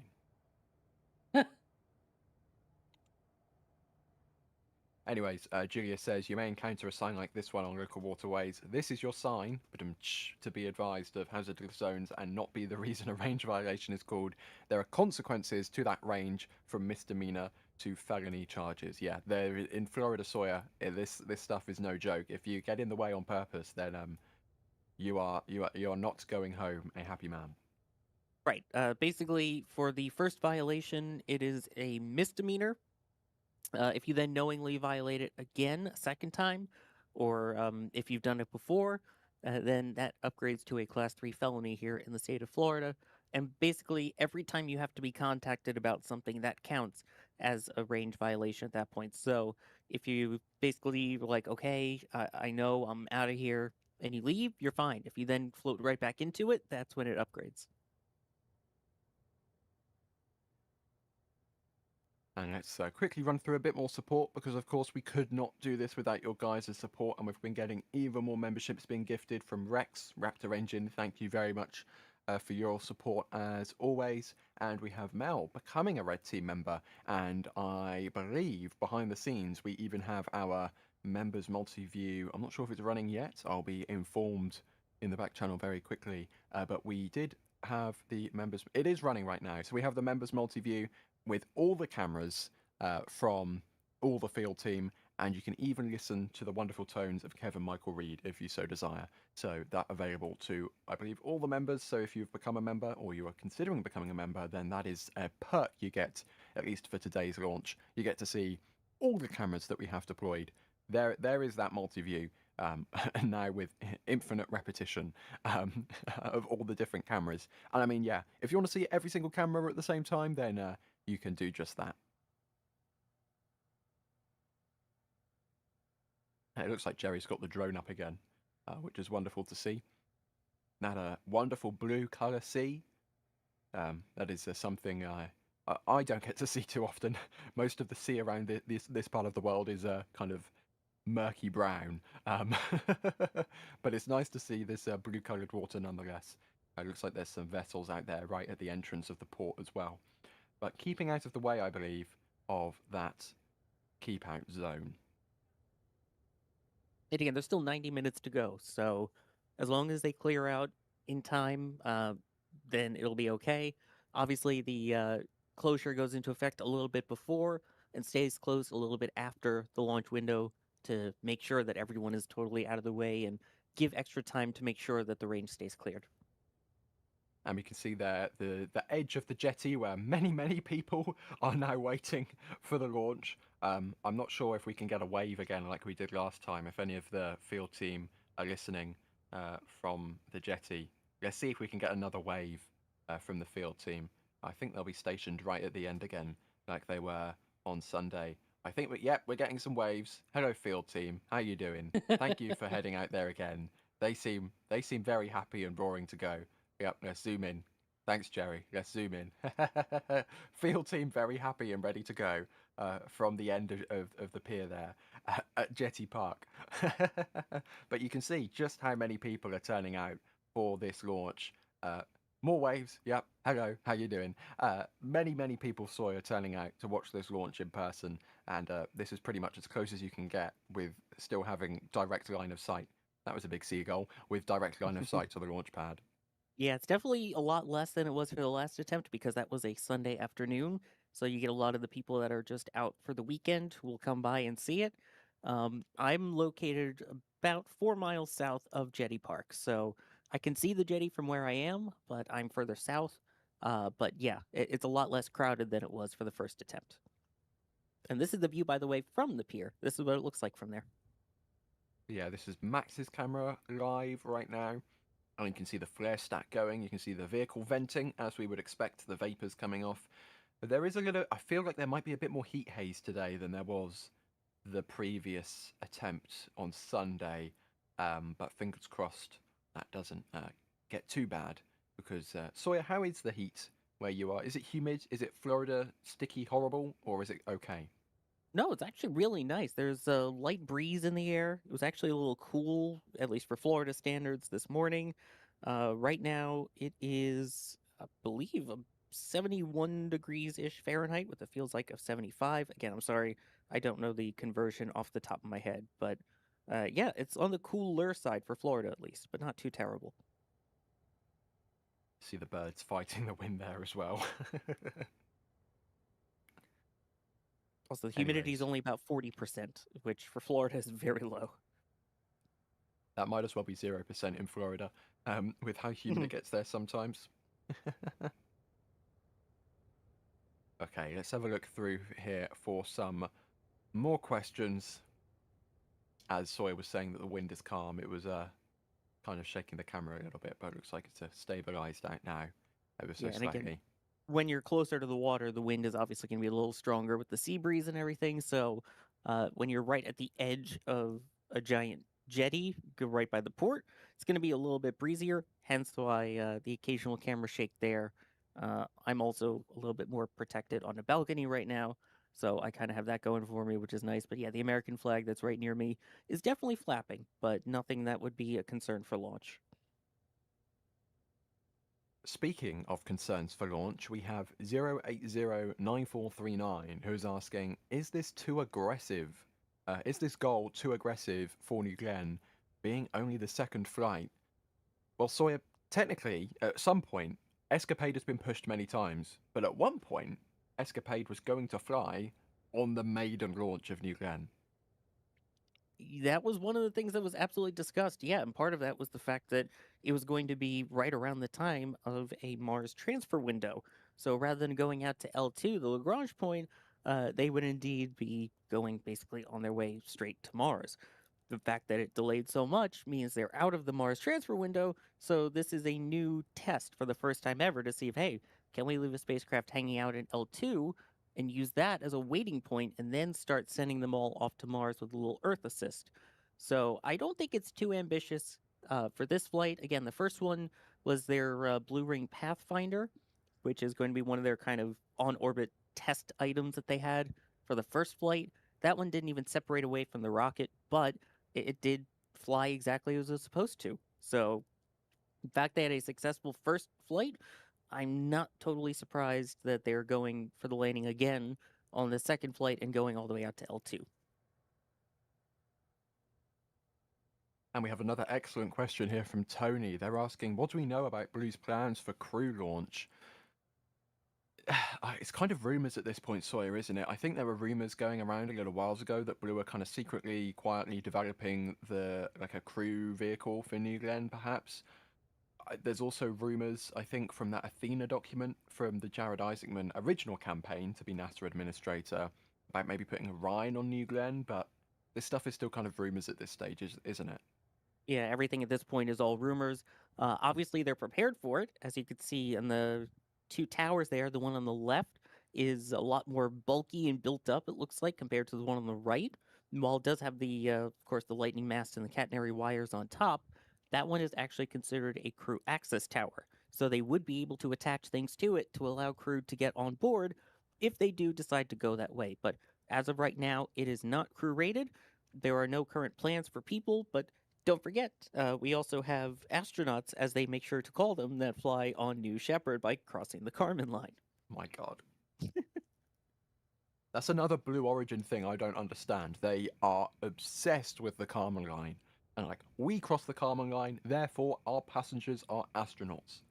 And then they made, like, the Kármán line, the whole thing about the Kármán line is that it's Yep. 100 kilometers in altitude. 100 kilometers. And then they measure everything in feet. What are you doing? It doesn't make any sense whatsoever. Yeah, they use Imperial units for all of their graphics, so just a thing to note. Anyways, I think we should check in with the WB-57 as it continues to make its way downrange to support imaging today's launch. You can see it's just making its way by the Bahamas now. Already 45,000 feet in altitude. Radar brought to you by Flight Radar 24, and you can see it there. Continuing to plod along, making its way downrange at 420 knots. Not intentional, but yeah, continuing to make its way downrange. Nice. And we'll see how far this coverage goes, because of course, if it's going to be chilling out in the middle of the ocean, we might lose ADS-B coverage, which is kind of the format that is used to track aeroplanes. So we'll just have to wait and see if we can still see it, but it's still making its way downrange. And something else that's come up in chat is a Yakurg who is saying that I miss Jack. And yes, we all miss Jack. But if you missed it, I think we can actually make it official now where Jack has gone, because Jack has been an abandoner and gone and got himself a proper job, dare I say, Nice one. at an aerospace startup in the Los Angeles area. And the aerospace startup in question has finally been revealed as Astroforge. You can see there in the middle, our very own. Well, I can't say that anymore, can I? Oh, I just realised I can't say that anymore. Formerly our very own. Formerly our very own Jack Beyer, now head of communications for Astroforge, and we are of course very happy for him with his future endeavours as he, get ready for it, Sawyer, forges ahead in his career. Ooh. Love it. I've been waiting to say that for over a week, and I've been queuing it up, and I just had to let it out. Oh yeah, I've been making the puns behind the scenes. It's nice to be able to make them outwardly. It's nice to be finally out with our puns. Oh my goodness. But yeah, of course, hopefully, chat, you better be very happy for Jack there. Let me just, I think, yeah, everyone in chat very happy for Jack and his new endeavours, new adventure. Well, Sawyer, you'd like new endeavours. His new escapade into the future of Jack things. I don't know what the rules are with bacon at Astroforge, but I feel bad for anyone sharing the canteen. Although I will say, I mean, the new Endeavor exhibit is in works over out in California. That's the one thing, in my opinion, that the West Coast has going for it, is that it has the best space shuttle Endeavor. Still covered up though.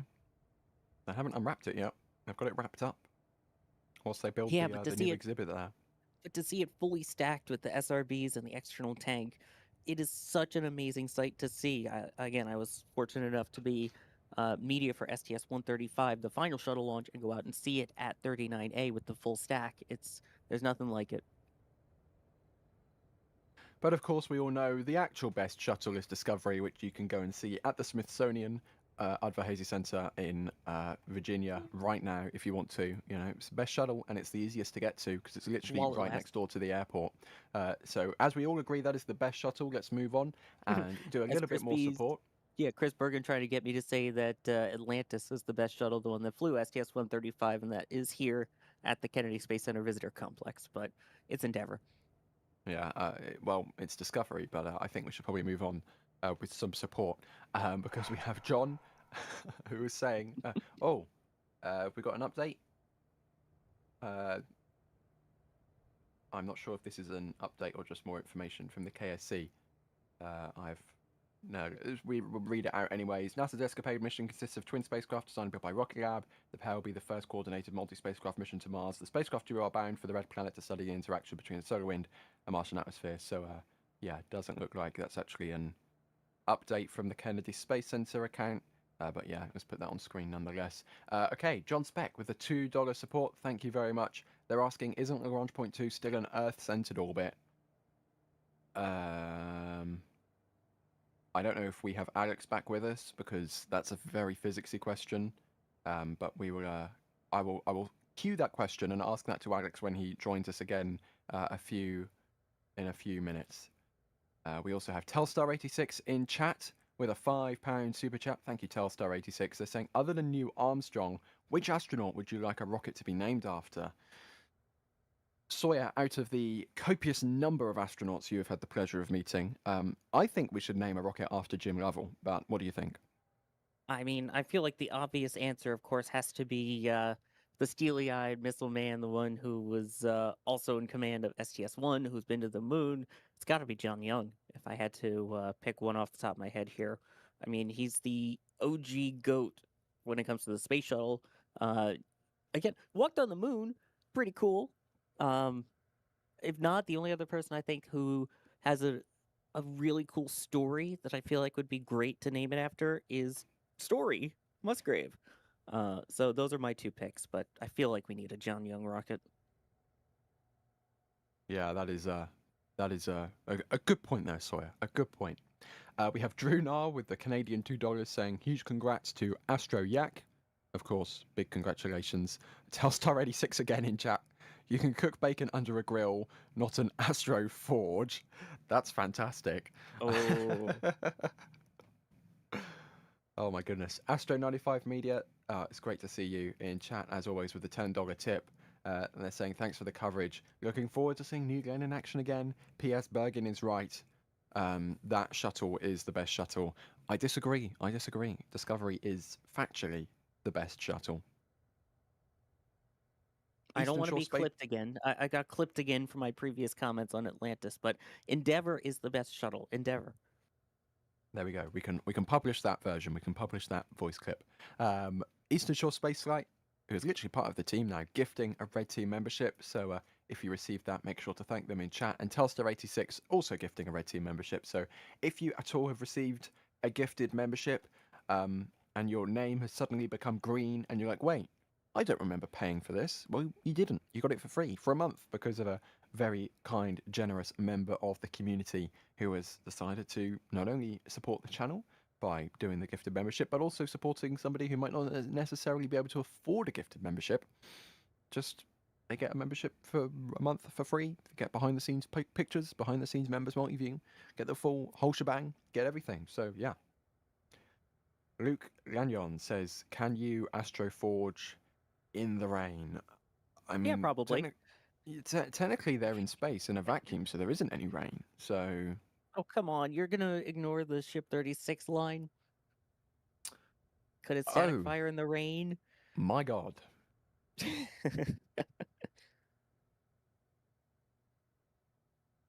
Anyways, we have a question here from ResistoJet as we approach T-1 hour and 20 minutes. ResistoJet asking, do you think New Glenn may be part of a future moon mission one day? Sawyer, that one day is coming up pretty soon because, of course, New Glenn is going to be launching Blue Moon and their cislunar transporter. That is true, yes. As part of the Artemis program, you may recall that Starship will be the lander for 3 and 4, but Blue Origin will be doing the Blue Moon Mark II for Artemis 5. So that is being built just down the road from the pad here at their Exploration Park facilities. They also have some work that's being done near the port for it. So all around this area, they're building the lunar lander that they'll be using. Of course, they are having a test version that will go out first, uncrewed, Mark 1, and that will be followed eventually by the crew vehicle. So, yeah, we will absolutely see lunar landers launched on this, in fact, from Blue Origin, on a Blue Origin rocket. I know, shocked.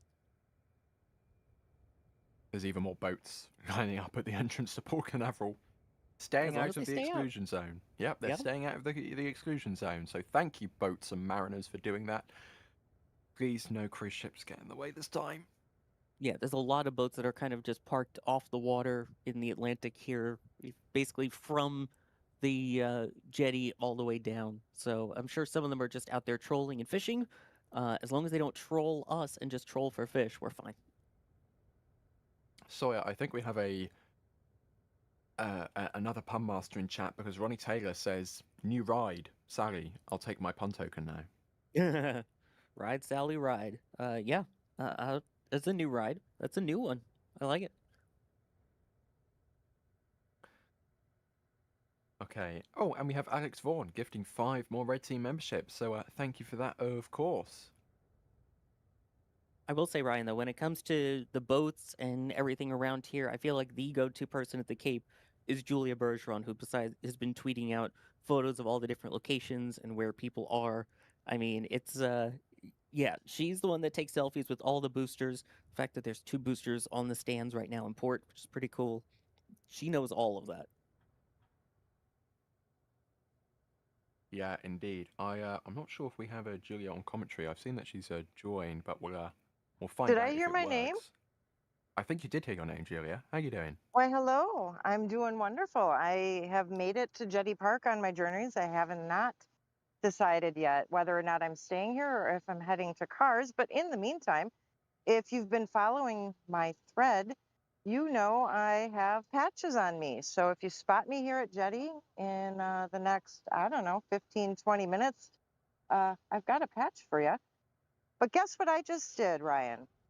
I just met with our local flotilla of the Coast Guard Auxiliary, and we had a lovely chat about boat safety, not Mars, and how not to scrub a launch.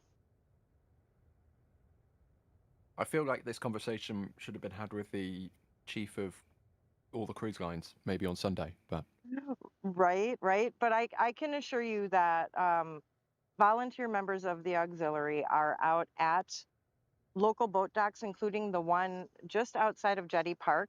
What their role is actually range support, and they count how many boats and passengers are going out on the water as either pleasure craft or fishing. Not necessarily the cruises, because those are Port Canaveral kind of operated, right? But keeping track of and educating the folks who are going out in small craft is so important, and their role is so vital to making sure people are educated about what's going on and how to avoid being a problem in the range. So that is a volunteer opportunity out there for you folks too. If you want to be a part of a team that supports the range, they're always looking for more help there. there you go. Thank you, Julia. Now keep us informed of where you go next on your travels around the area. Will do. Good to talk to y'all. And there is still room here at Jetty if anyone's looking for a viewing spot. There you go. So unlike the Sunday attempt, there, as you can see there, live aerial views from Jerry, there is still room at Jetty Park if you want to watch from there in person. So make your way over there now. You can see there's more local mariners heading out to view the launch and stay out of the exclusion zone. Thank you very much. Anyways, I believe we have the long answer master himself back with us. Alex, I have a question for you. Which was a super chat from earlier from John asking, "Isn't L2 still an Earth-centered orbit?" Question mark. It's neither here nor there. How about that? It's both at the same time. It's both an Earth center and a Sun centered.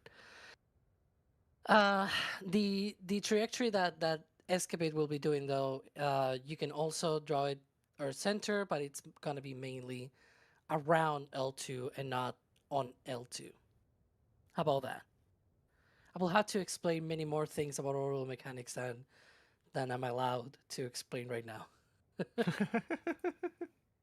1 hour, But yeah. 15 minutes to go. Maybe we'll have to save Alex's orbital mechanics talk for another time. As you can see there on the countdown clock, at the Kennedy Space Center press site. And we have another physics question here. Alex, I'll throw this one to you because, of course, we did talk about this at the top of the stream a couple of hours ago, but many people have joined us since that point. So first of all, thank you for joining the stream. Second of all, question from two gerbils. They're asking, what are the chances that the solar storm could affect today's launch? Well, Alex, there was a reason we stood down yesterday, and it was because of that very solar storm. Yeah, right now they consider that the chances and the threat are minimal, right? So it is not a huge deal for today, but yesterday we were sort of in the thick of it. The Earth was getting fried by these really high energetic particles from the sun, and again, as we were mentioning before, these satellites are going to be out there for about 2 years before they arrive to Mars. So why add more unnecessary risk when you can avoid it? Just delay it one day and you'll be fine, right? So let's not add more to what there's already there. Indeed. And we have another related question from Luke, who was asking, I would have thought the spacecraft is designed to be resilient to solar activity, with space being full of radiation. How can solar activity cause a launch to be scrubbed? And Alex, I'll throw that one to you as well, because that was something else I was thinking the other day. Well, surely if they're flying stuff into space, ESCAPADE would have been built to resist solar storms. Yeah, and that's one of the things as well where it's like the moment that this is happening, it's at the beginning of the mission. You really don't want this to happen at the beginning for a very basic reason. Right after it deploys from the rocket, that's when a lot of the systems turn on. If something does turn on wrong, like something goes off because there's like a byte that sort of flips off because of a charged particle or something like that. If something like that were to happen, you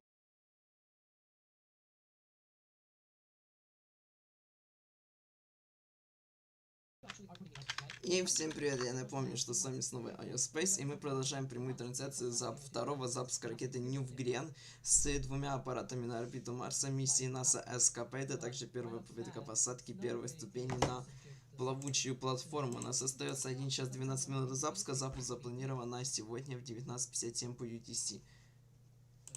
Я хоть звук-то включил. Да, не работает. Но сейчас мы идем не сюда, а сейчас мы идем в наши любимые, в кавычках, конечно же, КСП. Я вам расскажу про эту ракету New Glenn, что она вообще из себя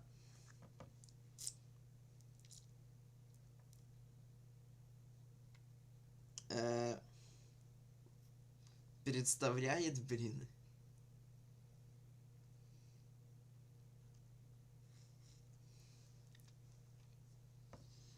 Пу-пу-пу. Ну, грузись же ты, скотина, быстрее. Ну и, конечно же, мы запустим New Glenn. Как этот запуск должен выглядеть в этой миссии.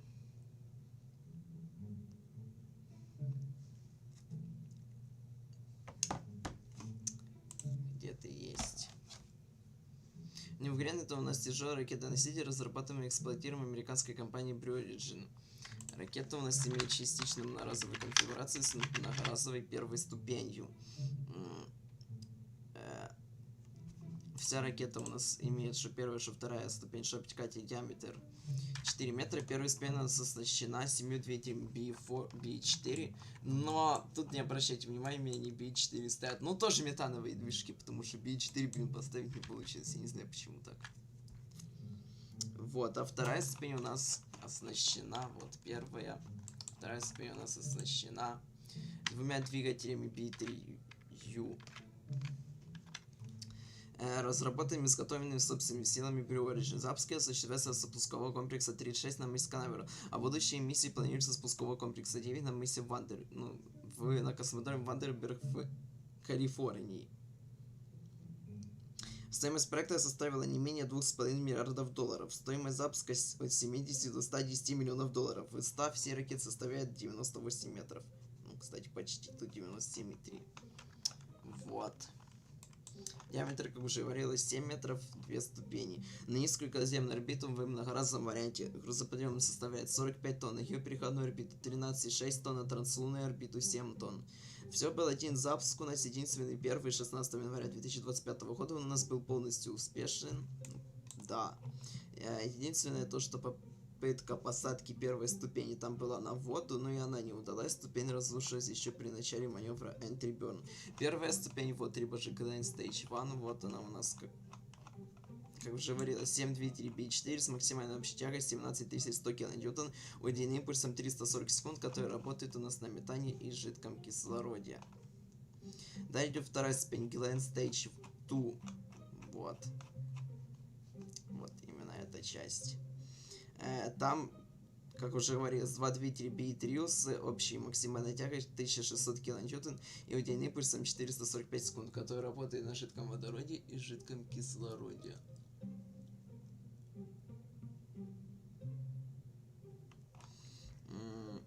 Разработка New Glenn началась до 2013 года и была официально анонсирована в 2016 году.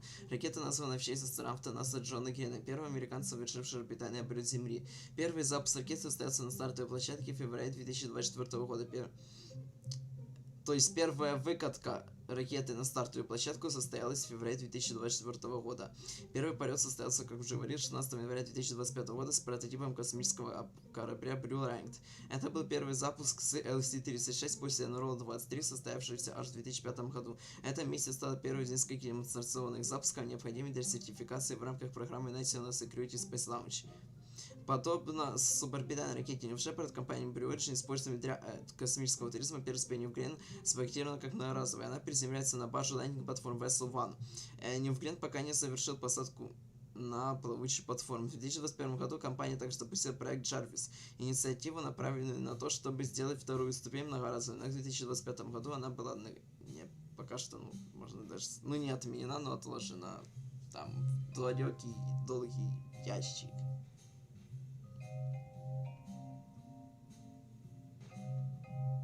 Первая ступень Glenn Stage 1 рассчитана на многократное использование в течение минимум 25 полетов и будет приземляться вертикально по технологии, ранее разработанной компанией Briogen, испытанной в 2015-2016 годах на ее суборбитальной ракете New Shepard. Вторая ступень Glenn Stage 2 будет иметь тот же диаметр и высоту примерно 26,8 метров. Будет одноразовой. Обе ступени используют ортогональные алюминиевые баки со сваренными алюминиевыми куполами и общими переборками. Обе ступени также используют автогенные нагнетания давления в баке. Объем бака с жидким кислородом первой ступени составляет 30 тысяч кубических метров, а для метана 25 тысяч то есть 850 кубических метров, а для метана 710 кубических метров. Компания Так.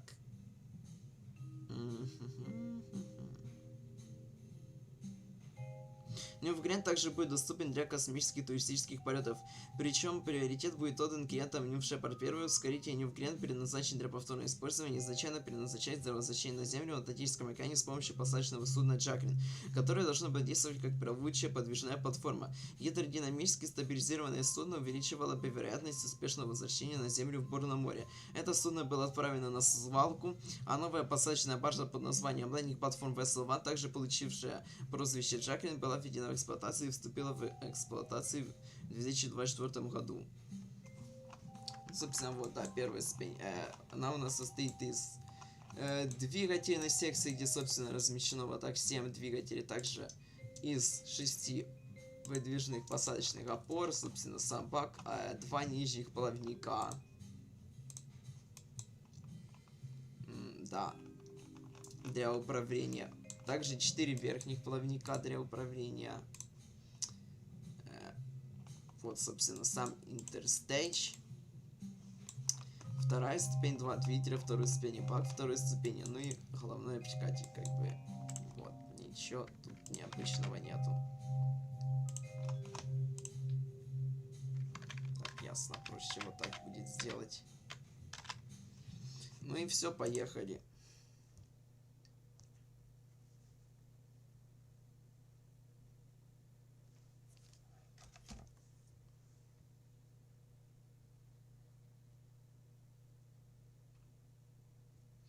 Так.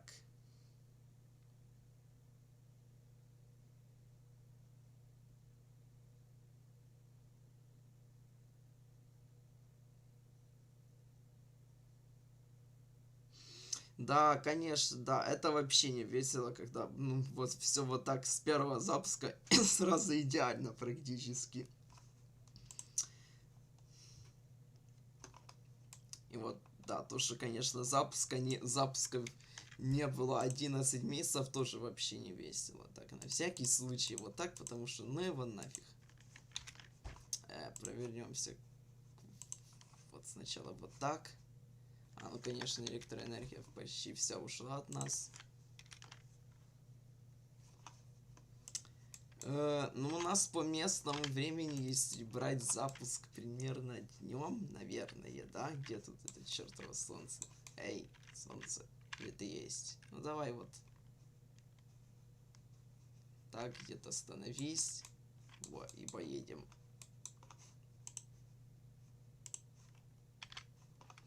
Собственно, для начала пройдемся по таймлайну запуска. Если эта чертова штука еще откроет. Где оно вообще есть у меня? Знать бы еще.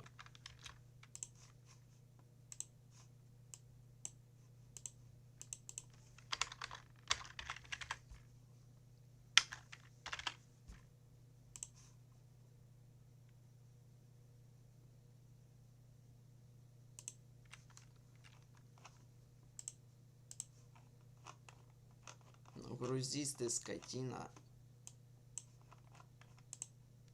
О, ура. Нет, нифига не. Да ё! Достала. Вот.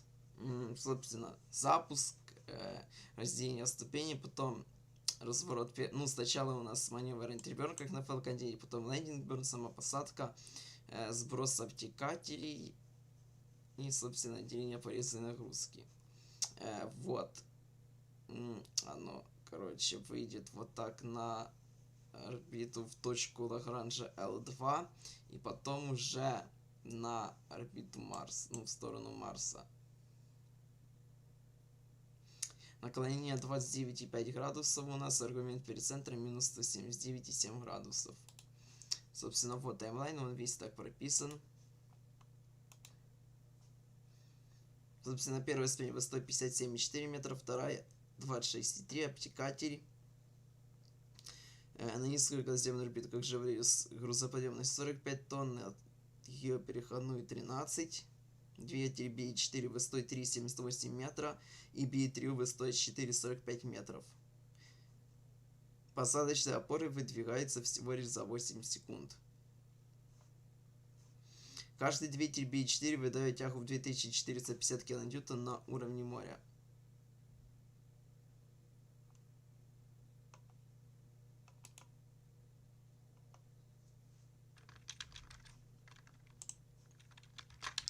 Ну и все, теперь можем ехать. У нас плавучая платформа для New Glenn аж вот где, поскольку дельты, ну тут столько, что на это можно выйти, блин, на орбиту. На топе первой ступени, поэтому посадка у нас аж сюда будет. Хотя для Falcon 9 это вот, для центрального блока Falcon Heavy это вот.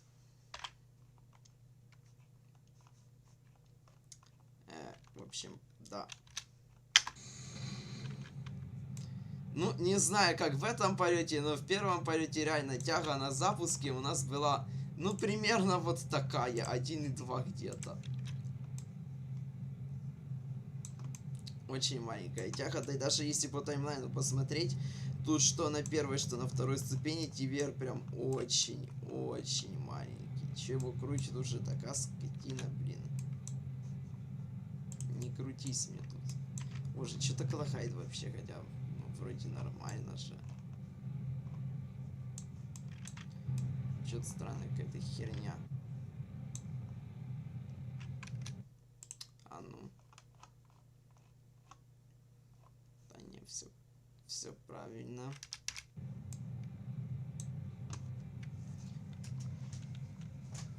Ну, в общем, пока просто летим. Я не знаю, его так крутить, я боюсь наклоняться просто.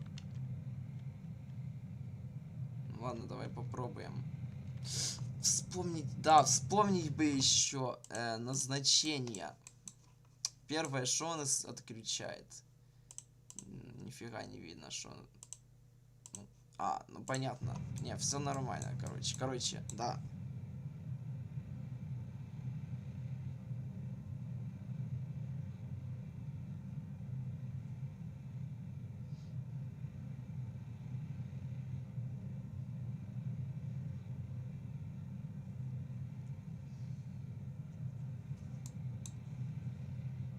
Тем временем у нас остается менее часа до запуска. Уже была завершена, насколько мне известно, заправка ракеты. Ну вот, пожалуйста, зато в КСП все шикарно. Ни хера летать не хочет. Фу. Я еще и не сохранялся, ладно. Замечательно вообще. Далее у нас на отметке 2 минуты 30 секунд до запуска должен начаться надув баков уже.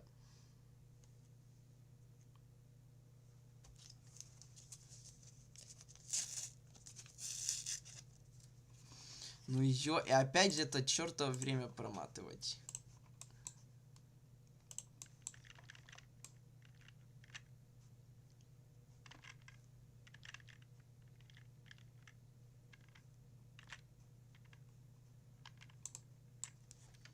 Так, сохранимся, чтобы хотя бы... Не, еще можно чуть промотать. Вот так. Сохранимся, чтобы хотя бы время не проматывать. Есть. Погнали.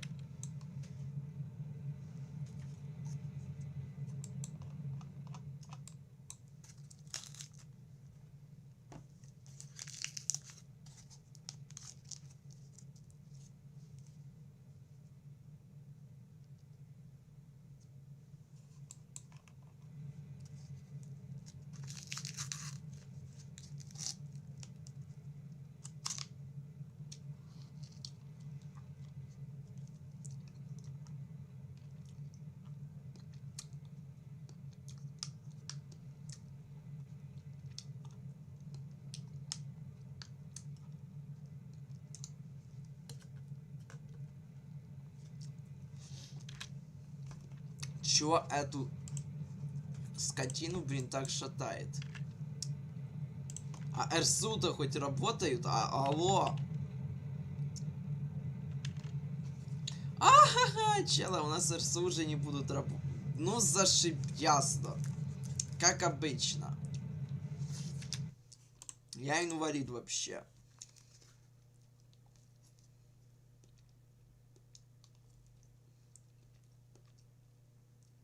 У нас же... Ой, ужас. Короче, раньше эти движки работали на жидком топливе обычном. ГСПшном. Теперь они перешли на метан почему-то. Хотя я даже этот мод вроде как не обновлял.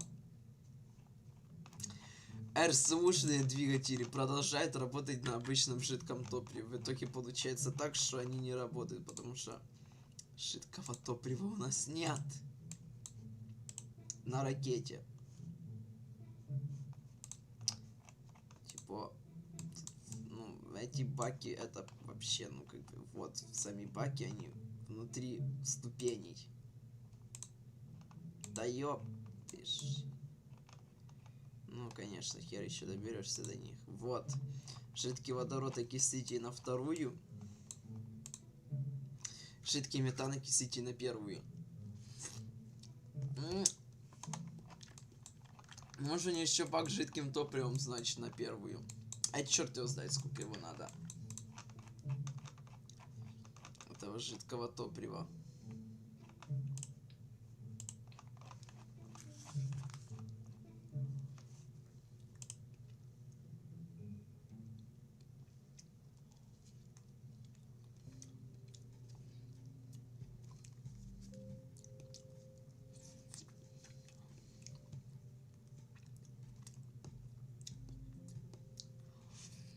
Но я не знаю.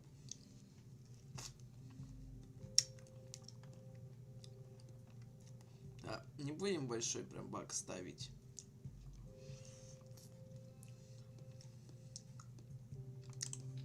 Что-то такое МБ, не знаю.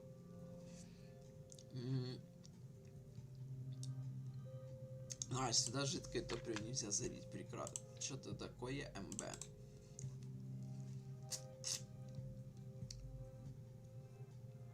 Вот, жидкое топливо. А не просто жидкое топливо или жидкое топливо плюс окислитель. Я этого не... Где они вообще тут есть? Угу, вот эти. жидкое окислитель вообще шикарно. Ну, я не знаю, по логике этого должно хватить.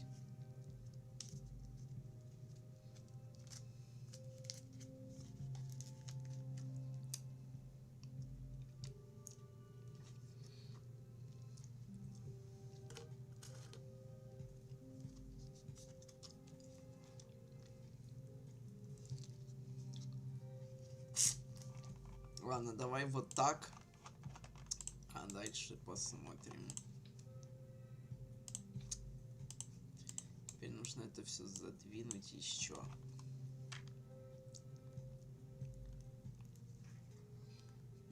Видите, как сразу Дельта Вью упал? На 300 метров где-то.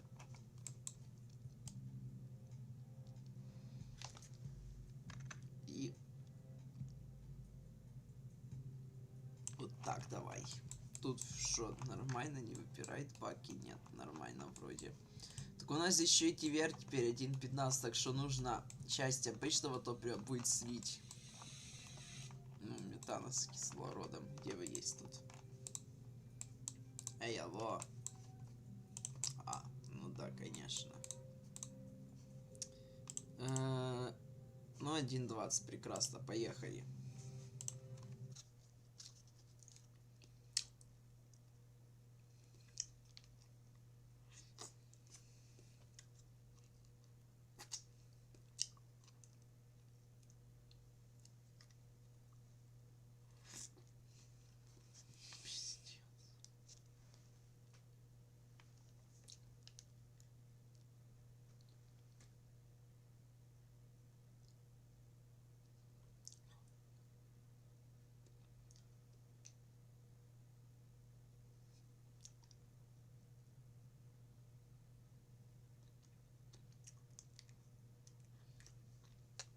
И опять это чертово время проматывать.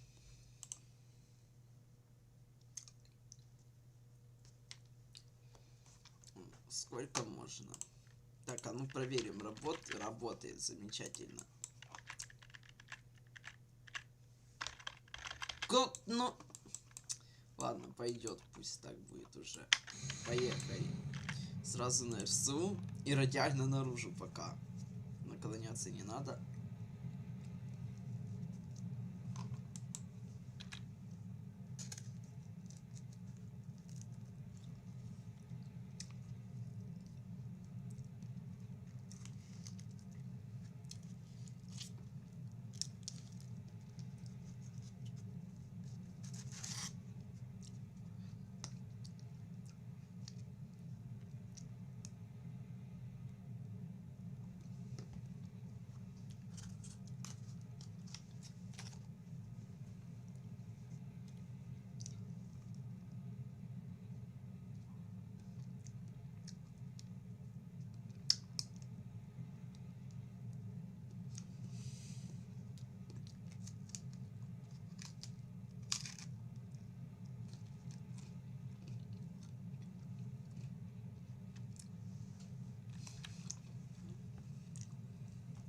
Не, ну это хэштег без слов просто. Че его так трясет? Этого кретина. Да, мне кажется, я сейчас, если начну наклоняться, то все, ему вообще конец. Хотя, не знаю. Нет. Ну. Ах, дочья моя.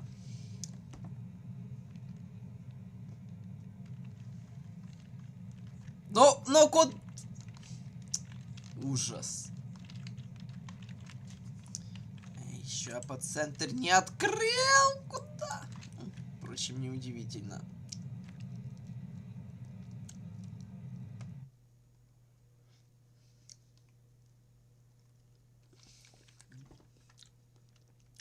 Ну, сейчас прикол еще будет в том, что мы можем до платформы не дотянуться. Да это видишь, что уменьшилось.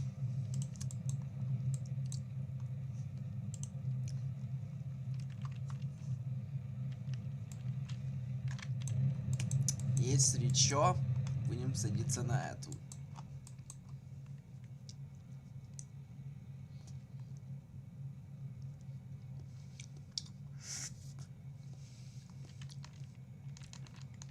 Но...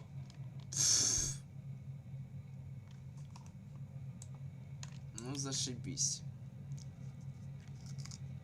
Не, так с таким наклонением мы до дальней платформы не дотянемся точно.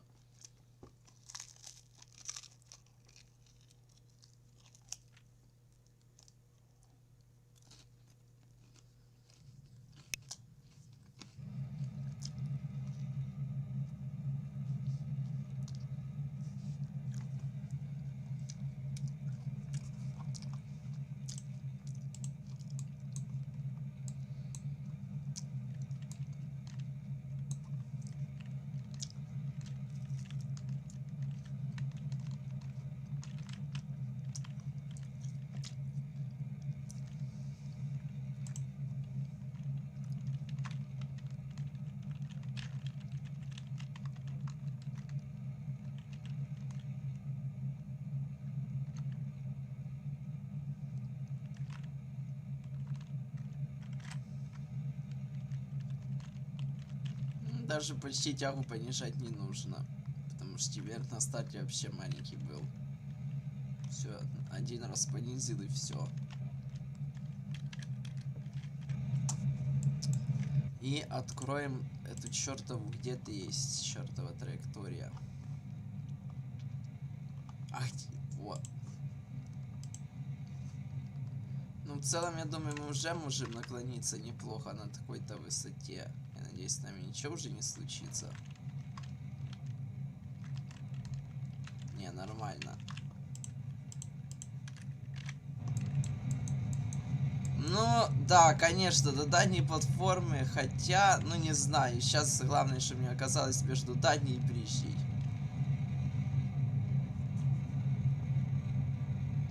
Не, дотянет. Главное, чтобы только потом топлива на посадку хватило. Но хватит, ничего. Так, все, выключение. Но! Разделяемся. Зажигание.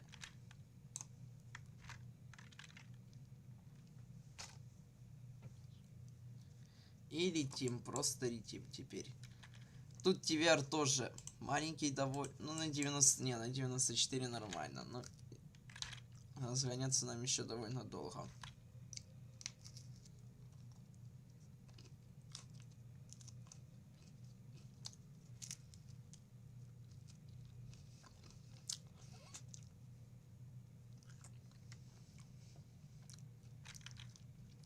Ну вот.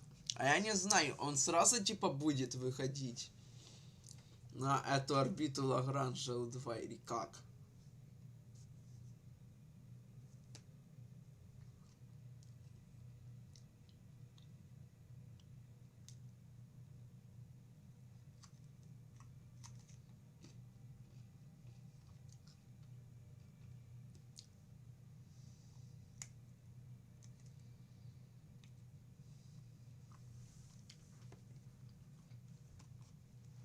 Ой, я забыл обтекатель сбросить, его давно уже можно выкидывать.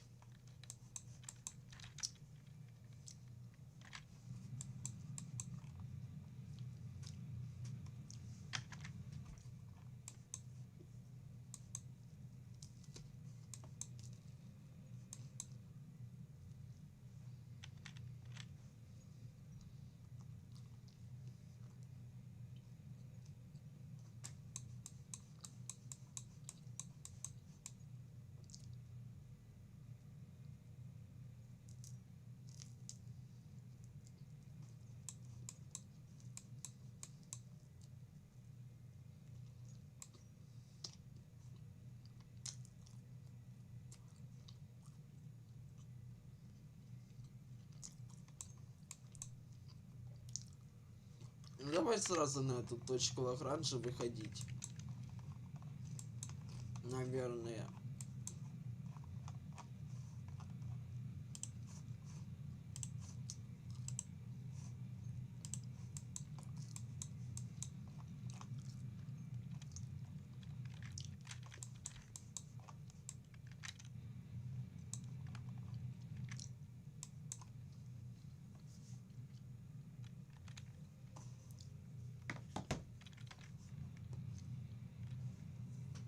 Тем временем запуск еще не перенесли, до него остается 43 минуты.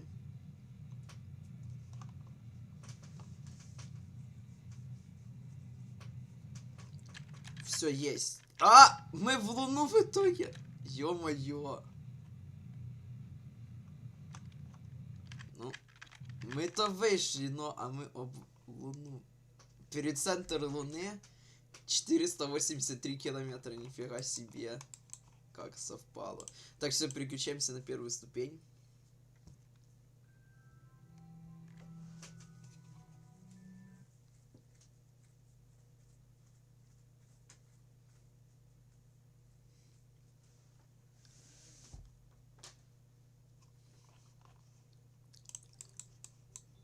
Где там эта наша баржа?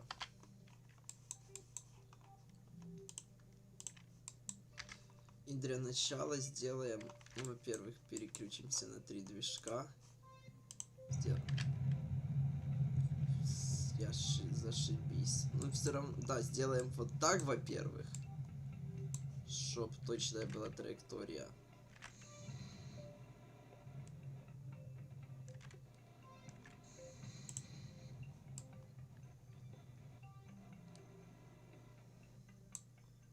Ладно, давай квастинг теперь. Entry burn пусть таки будет. Только у нас скорость бешеная. Давай до 1000. Нет, 1000 не пойдет. 800. Позже 780. Окей.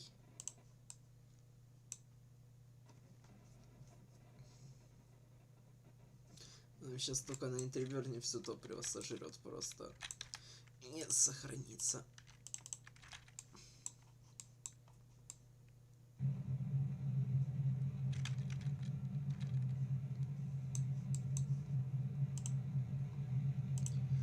Можно вот так сделать. Тут вот так. 5. 0.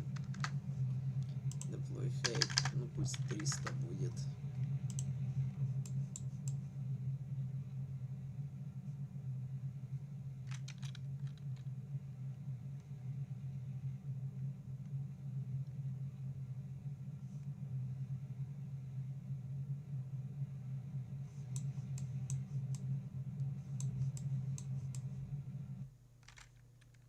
Меня сейчас напрягает решено, какого хера 3,5 километра.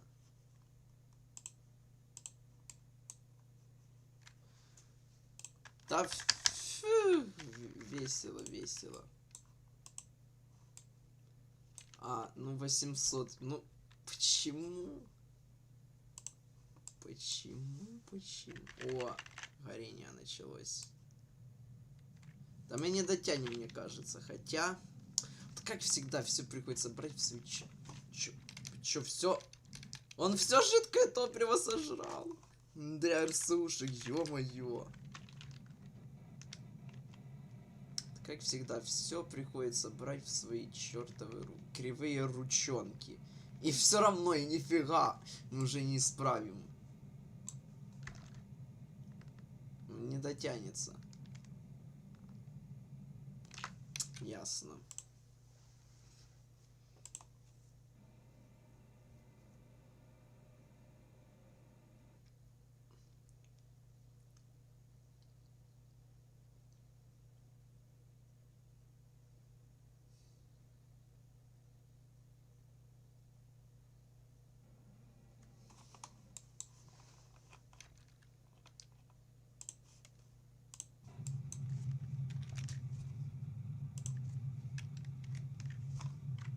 Давай до 700. Все. своих метров в секунду. Мы же можем сделать вот так. Так, где это чертило? Стол. Like it full на максимум. Oxidizer тоже добавим.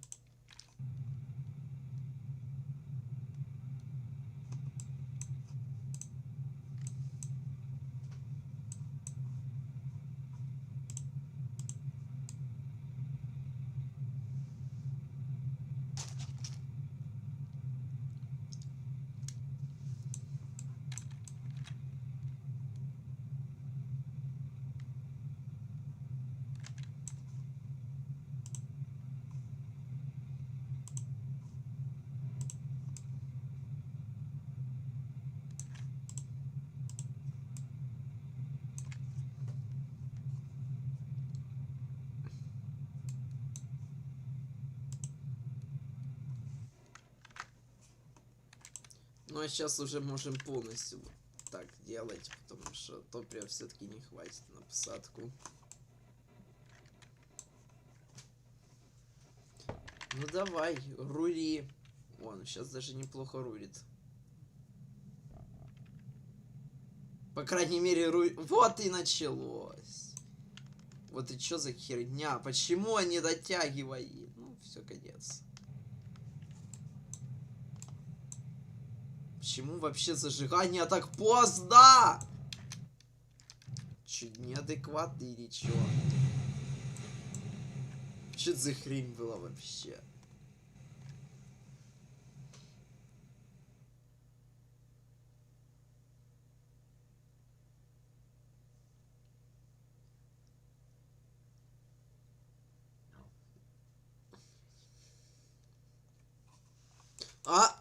Ладно.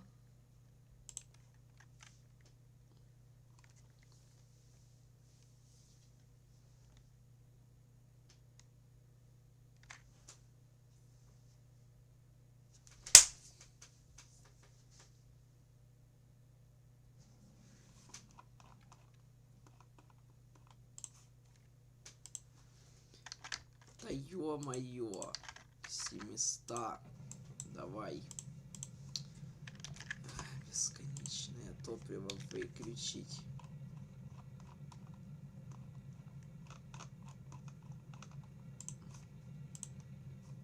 Like it full на максимум.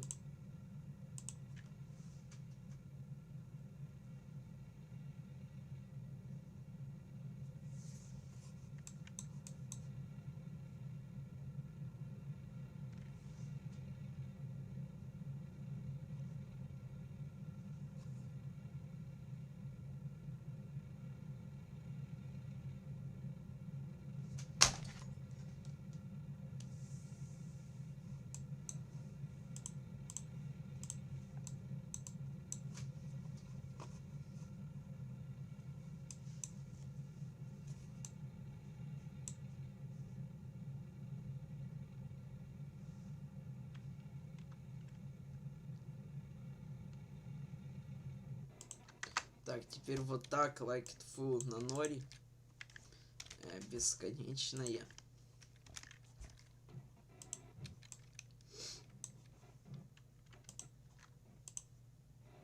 Меня принапрягает лишь одно. Он, походу, думает, этот гений.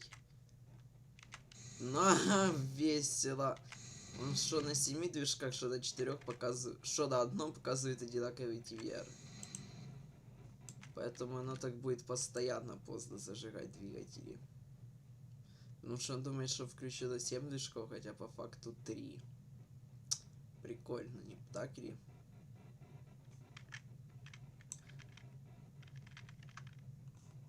Сам я заранее тоже двигатель как бы включить не могу, да?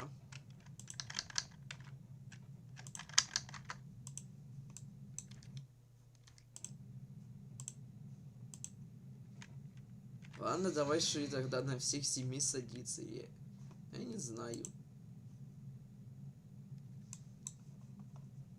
Потому что, чтобы сесть до 3, он уже должен был их включить, мне кажется.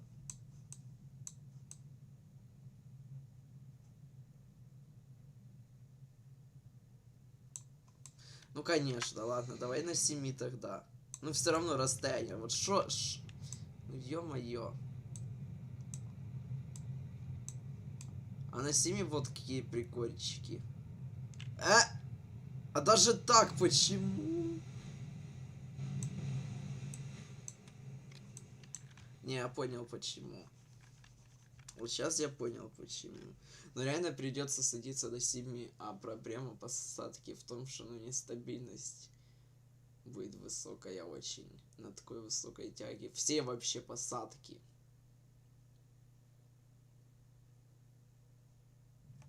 Такую тягу очень сложно контролировать.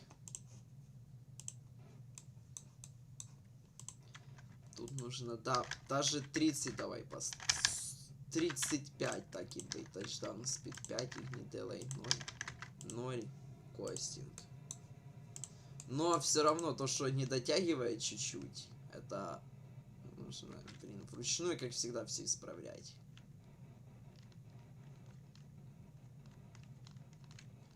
Желательно, чтобы он даже был чуть дальше.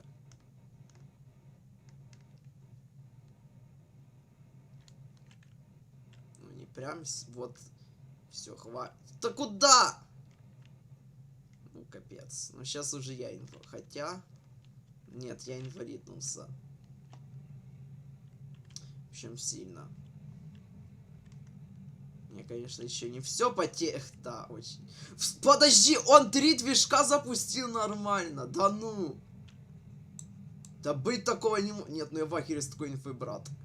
Так, давай, скотина. Садись, пожалуйста. Да ну. Такого не... Так, 1 движитель. Такого не... Да ну. Ё-моё. Сел все-таки. Все с какого там, с 3-го или 4-го раза.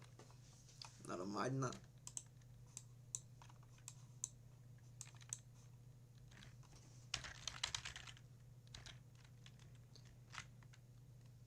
Ну вот, все, вот и стой тут. Так. Стой.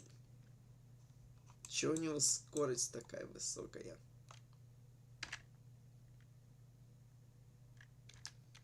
Все, выходим отсюда.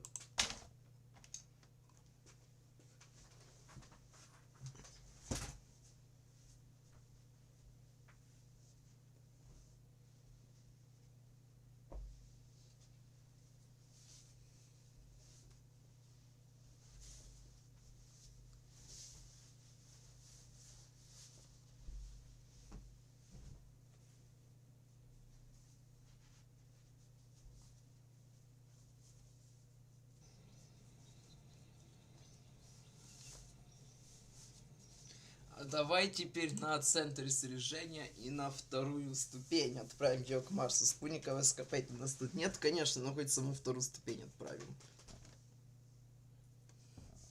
Тем временем до запуска уже 31 минута, еще не перенесся он.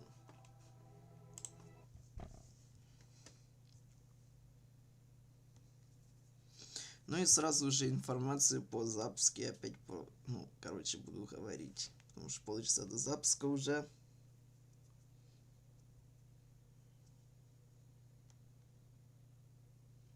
И всем я напоминаю, то, что мы смотрим прямую трансляцию второго запуска ракеты Durgie New Glenn с космическими аппаратами на Марс миссии ESCAPADE, а также впервые попытка посадки 1-й ступени на плавучую платформу. Для начала мне вот что интересно. Сюда. Запуск запланирован на сегодня, 13 ноября, уже через полчаса в стартовое окно с 19:57 по 21:25 по UTC.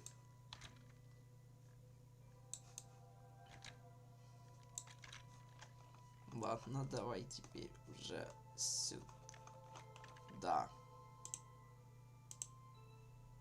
Нет, сюда. А, нет, не сюда. А куда? Бог его знает. Тогда просто ускорить.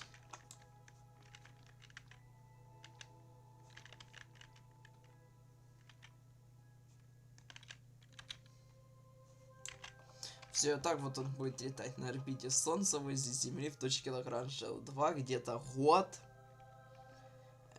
до Ну, потому что сейчас стартового окна на Марс нету. Оно будет примерно через год, и тогда оно уже полетит на Марс. Ну и мы сразу давай. Дюна. Нам ждать тоже тут год и 275 дней еще до маневра. Прекрасно.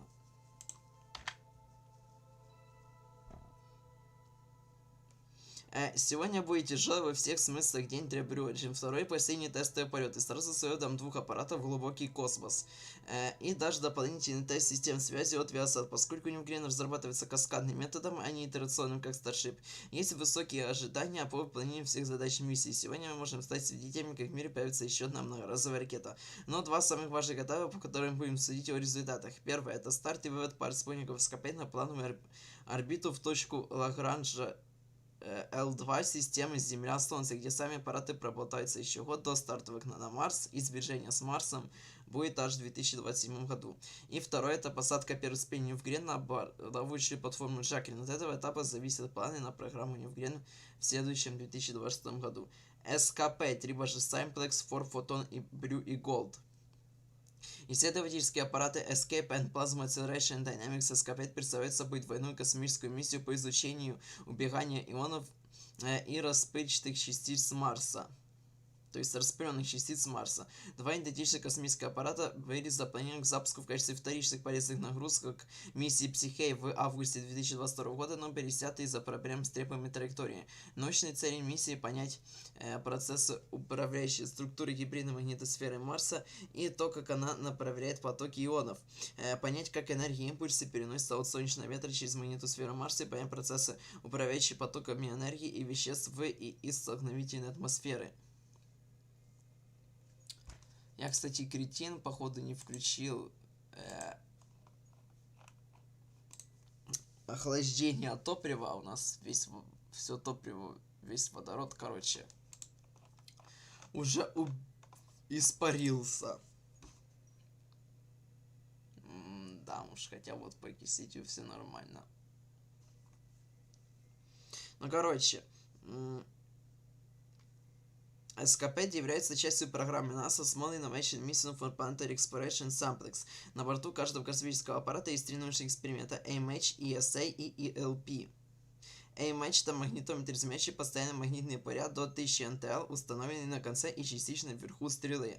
ESA — это электрический анализатор, измеряющий на тепловые ионы от 2F до 20 КФ и на тепловые электроны от 3F до 10 КФ. Он устанавливается на верхней палубе платформы космического корабля.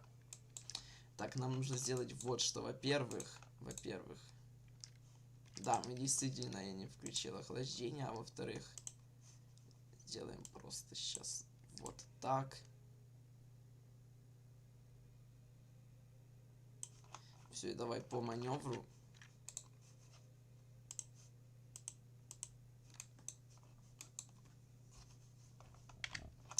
Выделим Марс как цель. Вот, ну, дюну.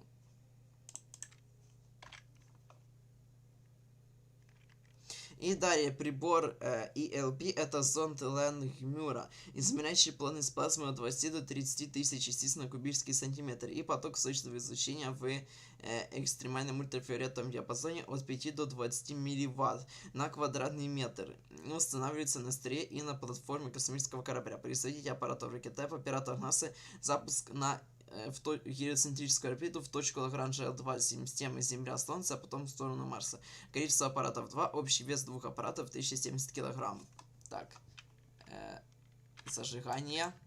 Далее, Viasat InRange, демонстрация сервиса и трансляции телеметрии данных запуска InRange от Viasat в рамках сотрудничества с проектом NASA Commercial Service Project CSP. Пользовательский терминал Viasat и решение InRange будут интегрированы в ракету-носитель New Glenn и останутся на ней, демонстрируя инновационные возможности космической связи для запуска. Производитель Viasat, оператор также Viasat.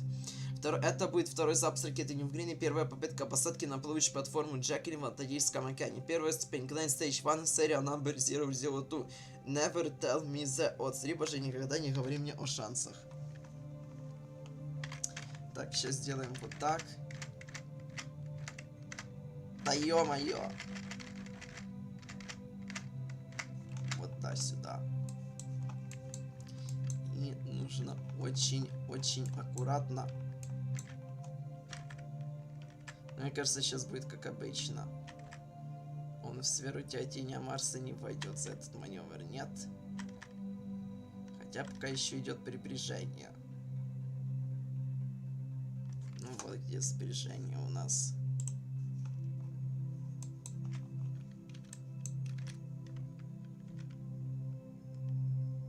Но при этом в сферу тяготения мы еще не вошли. О, есть. Я не знаю, какая там высота орбиты должна быть. Ну, пусть будет. Но явно ниже. Ну, вот столько-то. О, нифига, мы еще и в Айк можем улететь сразу. Че нам так везет? То через Луну, то через Айк можем пролететь сразу. Ну, давай. Ладно, давай сюда тогда. Все, поехали.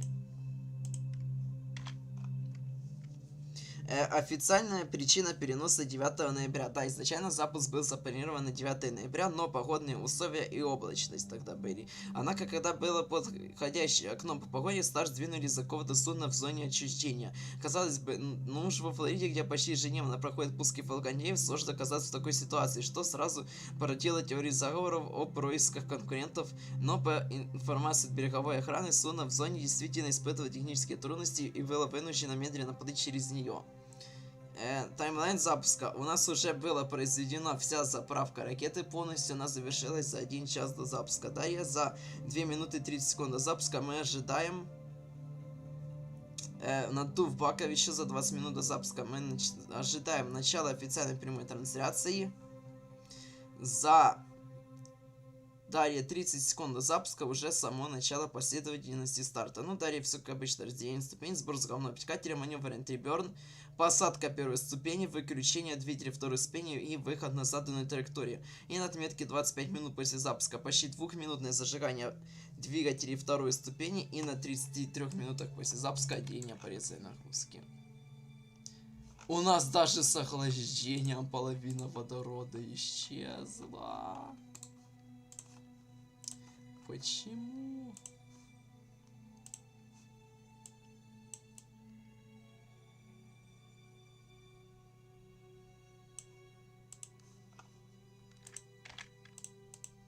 Ну, давай перецентр тебя теперь.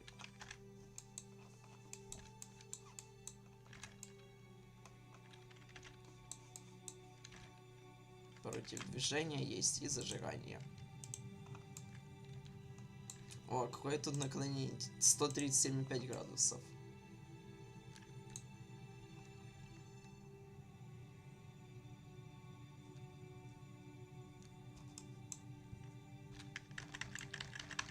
Но я предлагаю ни на какую орбиту Марса не выходить. Я предлагаю сделать поинтереснее. Сейчас увидите как.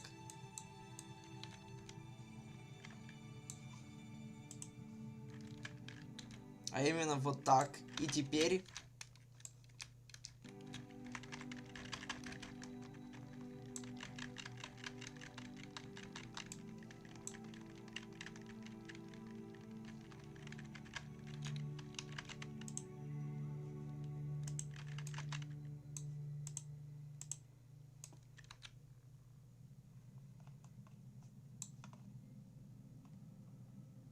Все, до свидания.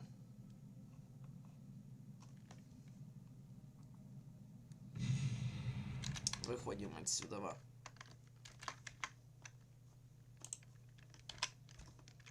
О, а у нас шо, перенос на 10 минут или шо?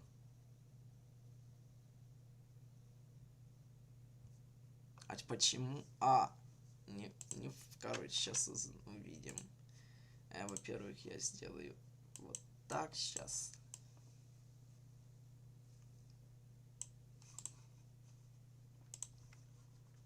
Не перенос, просто трансляция уже отстала на на 10 минут аж. От реального времени. Но у нас уже началась, ну почти началась официальная прямая трансляция. Вот сейчас уже они запустятся. Замечательно.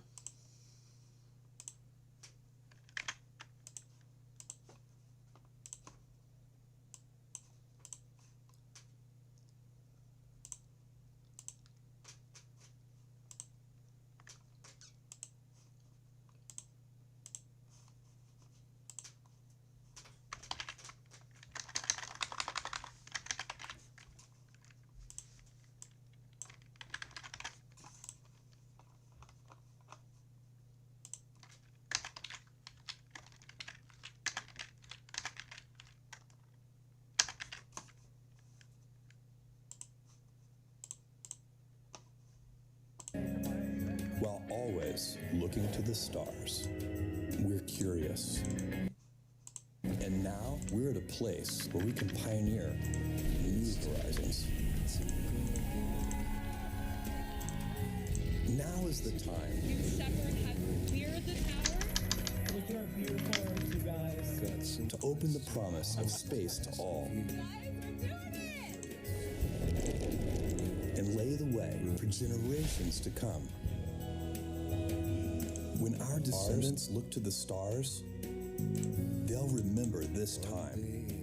When they reflect on where it started, they'll remember this place. And when they honor those first explorers who said, "Let's go," they'll remember these bold steps. We are a blue origin. And this is just the beginning.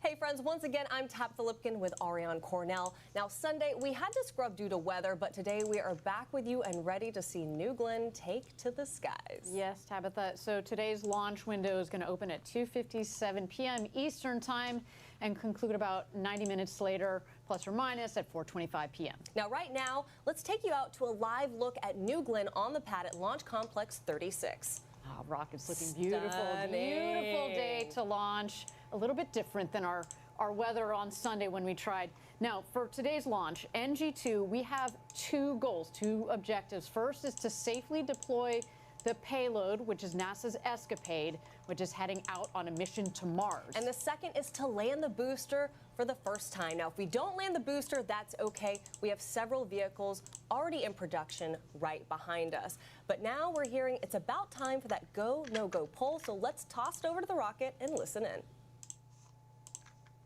OSM. OSM is go. RC.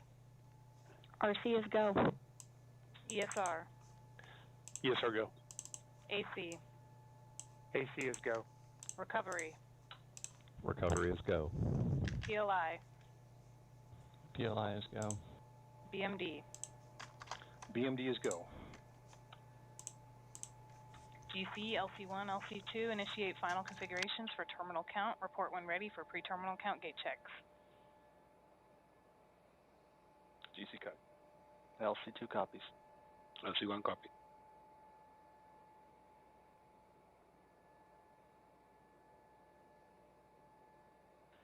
LC1 ready.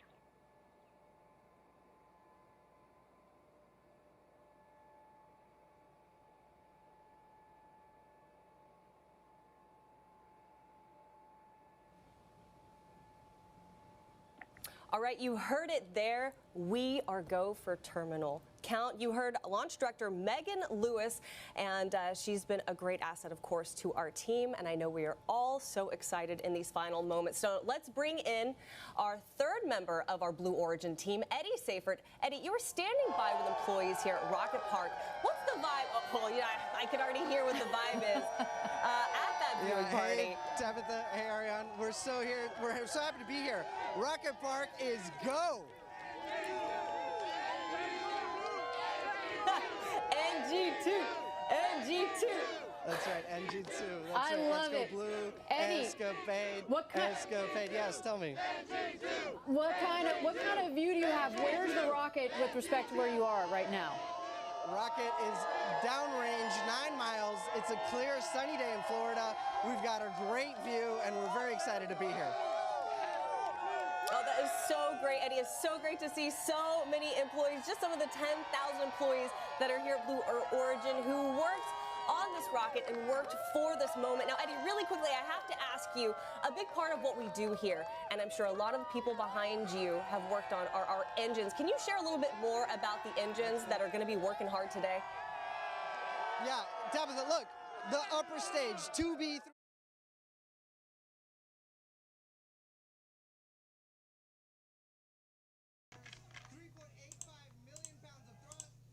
И, как мы видим, у нас остается до запуска менее 15 минут. Началась официальная прямая трансляция. Мы ожидаем Собственно, самого запуска мы ожидаем следующий этап, ну, на 2 минутах 30 секунд только у нас будет надув баков, но мы этого визуально особо никак не заметим.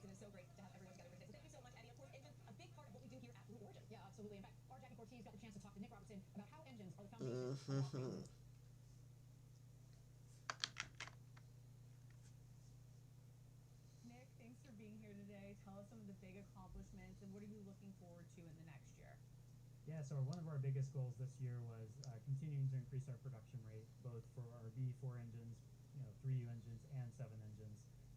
So we roughly doubled our production. Пока некоторая информация по тому, как шла подготовка к этому полету. Вот, допустим, от 11 октября компания продолжает подготовку к второму старту ракеты New Glenn с марсианскими спутниками НАСА ESCAPADE на борту. Первая ступень, получившая название Never Tell Me the Odds, должна была отправиться на стартовую площадку для прожига в середине октября. По данным НАСА, запуск был намечен на конец октября, начало ноября. Ну, как оно в начале ноября и вышло. Хотя это уже больше середина ноября, но все же. Главный директор Бюро Дэйв Рим отметил, что, по его мнению, шансы на успешную посадку этого вскрытия значительно выше, чем в первом полете. Компания проводила испытания водородной кислорода двигателя BE-7, предназначенного для лунных миссий. Двигатель лунной конфигурации проходил до 5 огневых тестов в день, демонстрируя динамику 460 секунд. Бюро также тогда расщедрился апдейт по второму пуску своей многоразовой тяжелой ракеты, которая теперь целилась в конец октября или начало ноября. Ну, почти опять-таки оно таки получилось. В этот раз сразу с выводом 2 аппаратов по исследованию Марса ESCAPADE от ракеты и НАСА.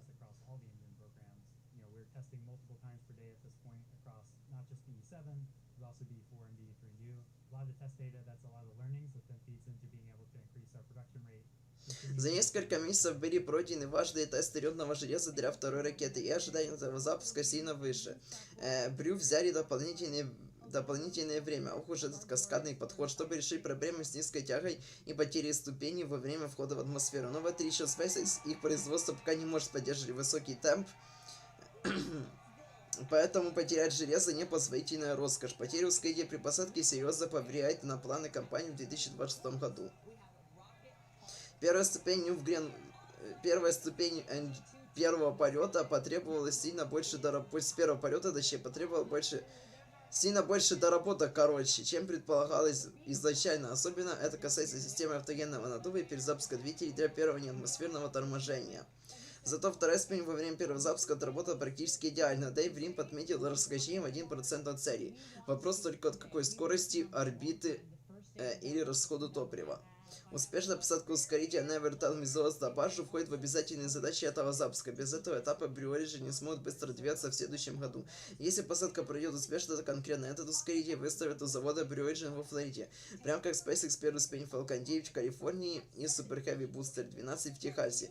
В 2025 году Prямая смогут провести только 2 запуска. Недавнее сообщение про 3 является фантастикой, хотя в начале года говорили минимум 5 запусков.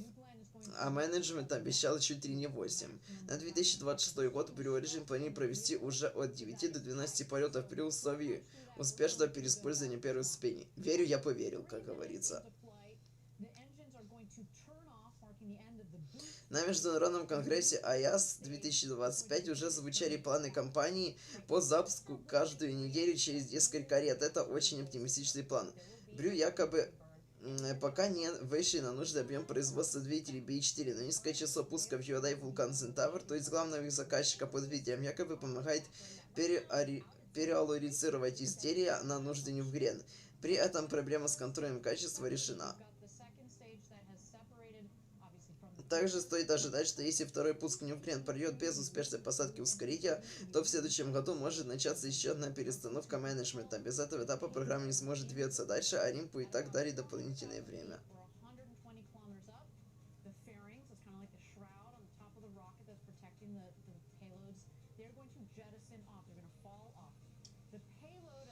Далее, в конце октября, спустя 2 дня после выкатки New Glenn на стартовую площадку LC-36, Prямая провели прожиг первый ступень. Тест оказался продолжительнее, чем перед первым полетом. Двигатели проработали 38 секунд. Причем, ой, так, погодите.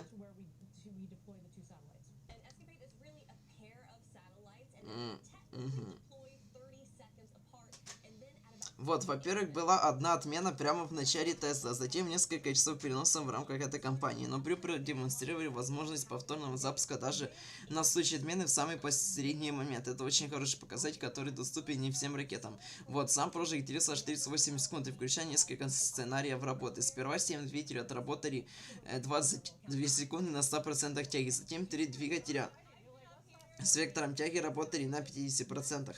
В самом конце только один центральный двигатель на 80% тяги. По сути, берет работали 3 разных сценария. Запуск, неатмосферное торможение и посадку. Как позже написал генеральный директор Дэйв Римп, им было важно собрать данные по гидродинамике в топливных магистралях между работающими и отключенными двигателями. Именно во время первого неатмосферного торможения потеряли ускоритель в первой тестовой миссии.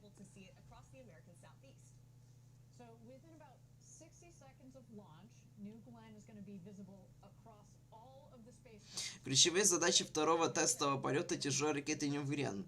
Ну это я уже вам рассказывал.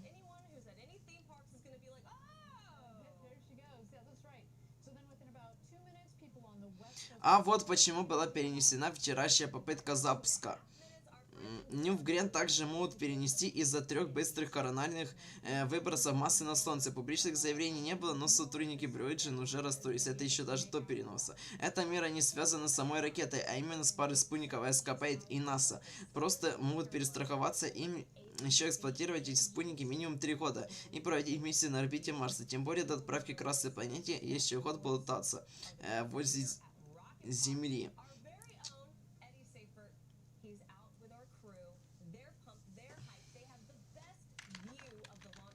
Так, и пока у нас есть время, времени у нас немного. Не сюда, блин.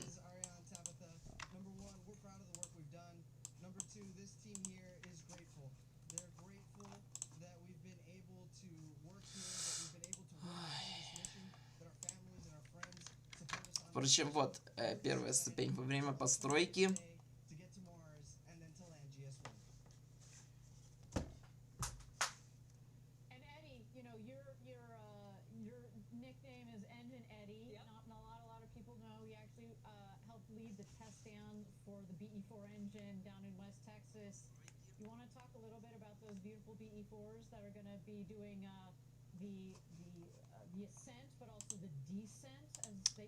Тесты двигателей. Прожиг второй ступени. Ой, сейчас, подождите, сделаем тогда вот так.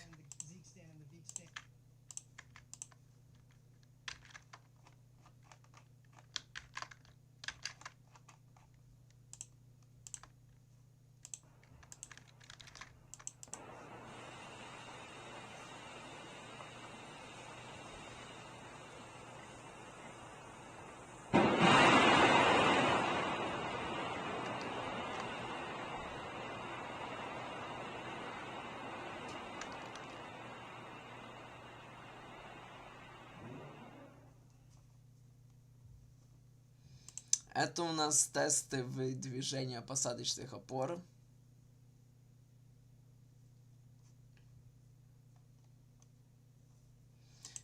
Тесты верхних плавников первой ступени. И двигатель РСУ, как я понимаю.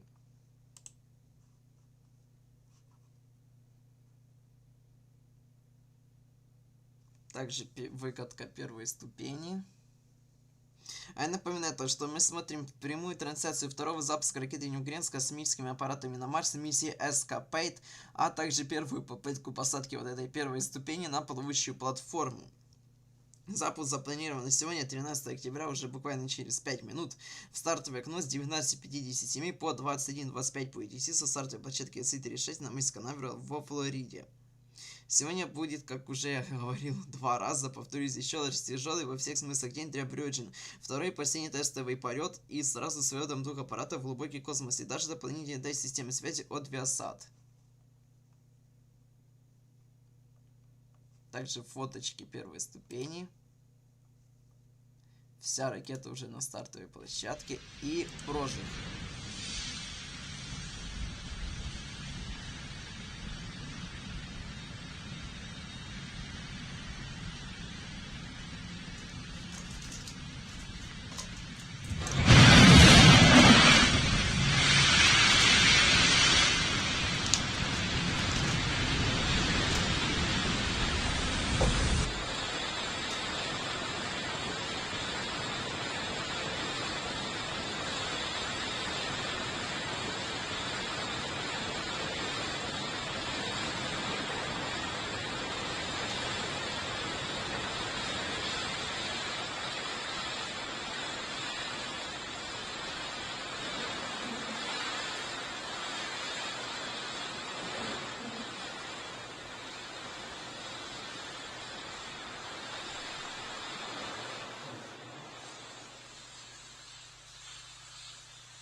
Поскольку New Glenn разрабатывается каскадным методом, а не итерационным, также есть высокие ожидания по выполнению всех задач миссии. Сегодня мы можем стать свидетелем, как в мире появится еще одна многоразовая ракета. Но два самых важных этапа, по которым будет судить о результатах, это первое, старт и вывод пары спутников ESCAPADE на плановую орбиту в точку системы L2 Земля-Солнце, где сами аппараты проболтаются еще год до старта в окна в следующем году, и сближение с Марсом запланировано аж на 2026 год.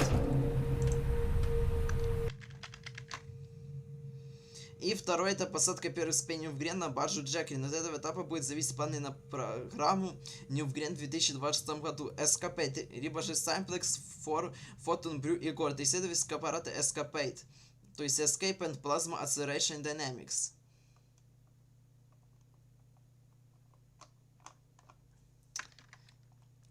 Ладно, к этому потом вернемся. Пока вот опять-таки сам таймлайн запуска. Взлет, разделение на ступени, потом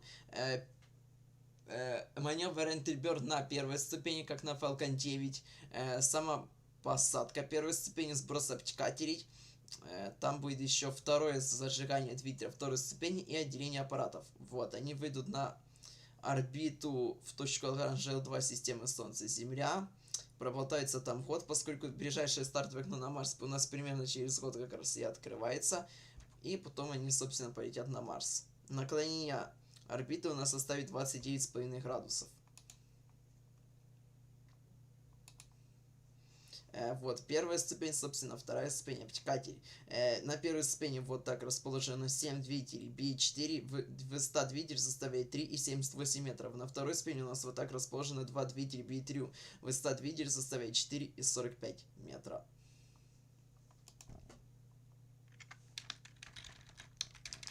И все, так, где? Ё-моё, минута у нас остается, ё-моё. Так, все. Смотрим, у нас остается 1 минута до второго запуска ракеты New Glenn с миссией ESCAPADE со спутниками от НАСА на орбиту Марса. Так, ё-моё, давай, лети, блин. Started up on the forward and aft. You might start to see the engines gimbal a bit here. They're going to move back and forth, make sure they are nice and clear. And we're going to wait here for the big water. Let's turn it back over to mission control. Let's light this candle. Go, New Glenn. T-minus 30 Can't wait seconds. to tell me the odds. Can't wait to see this booster back on Earth. GS1 hydraulics internal. GS1 at flight level. GS2 at flight level. Hold. Но я просто похлопаю. Ну, конечно, а как иначе? Куда же без холда? Еще и на 20 секундах. Ну, что может быть лучше, блин?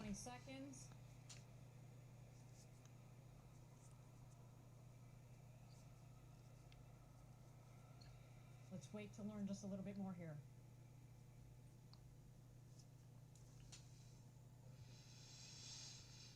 Прекрасно, блин. Ну, что сказать, ждем.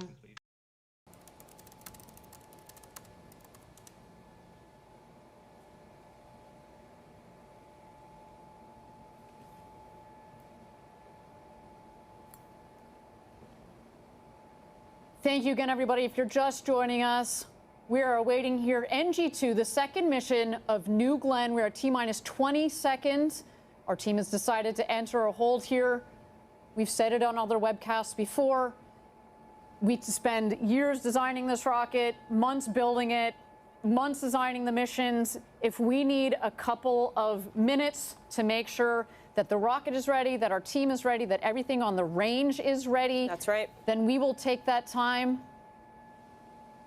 At this moment in time, I do have a statement that says that terminal count aboard the team is currently investigating. Right now, you've got to look inside of GS2. You can see our twin satellites. I believe that's ESCAPADE, correct? That is ESCAPADE. They're ready for its launch to space, to Mars. It's going to have to wait just a couple more minutes here, obviously. There you see the base of the rocket, the 7 BE4 engines.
All right, if you're just joining us, this is NG2. We are at T-minus 20 seconds. We are currently in a hold because we had a terminal count abort. Our team, like I said, is currently investigating. So while everything is getting sorted out, we're going to toss it back over to NG2 on the pad and give you more information as it becomes available to us.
Welcome back, everyone. You are currently watching the webcast for NG2. Right now, our team is investigating, and we are expecting them to reset the clock.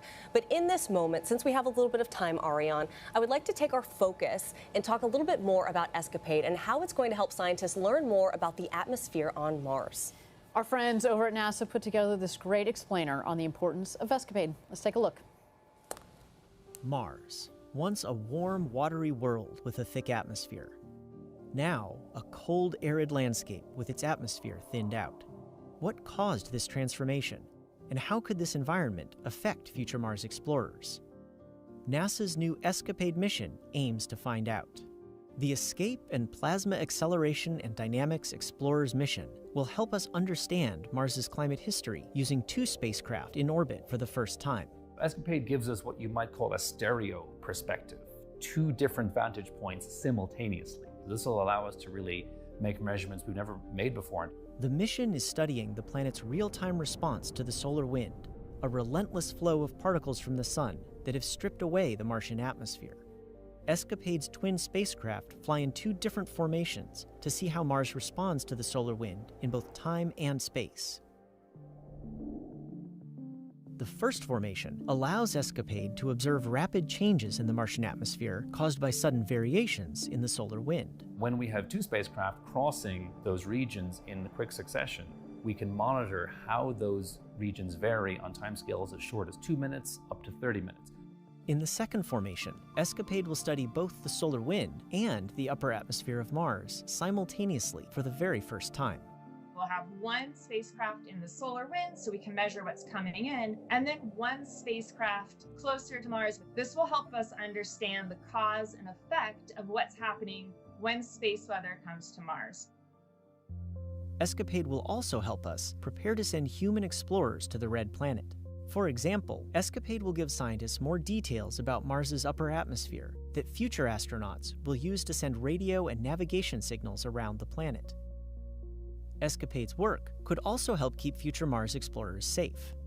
The atmospheres can provide a shield that protect humans and other assets on the surface from things like solar radiation or intergalactic radiation. So it's important for us to understand how the atmosphere is changing. NASA's heliophysics fleet is looking at the sun's influence, and with ESCAPADE, we'll now have multi-point measurements at Mars, which will help us have a more comprehensive picture of what's happening throughout the solar system.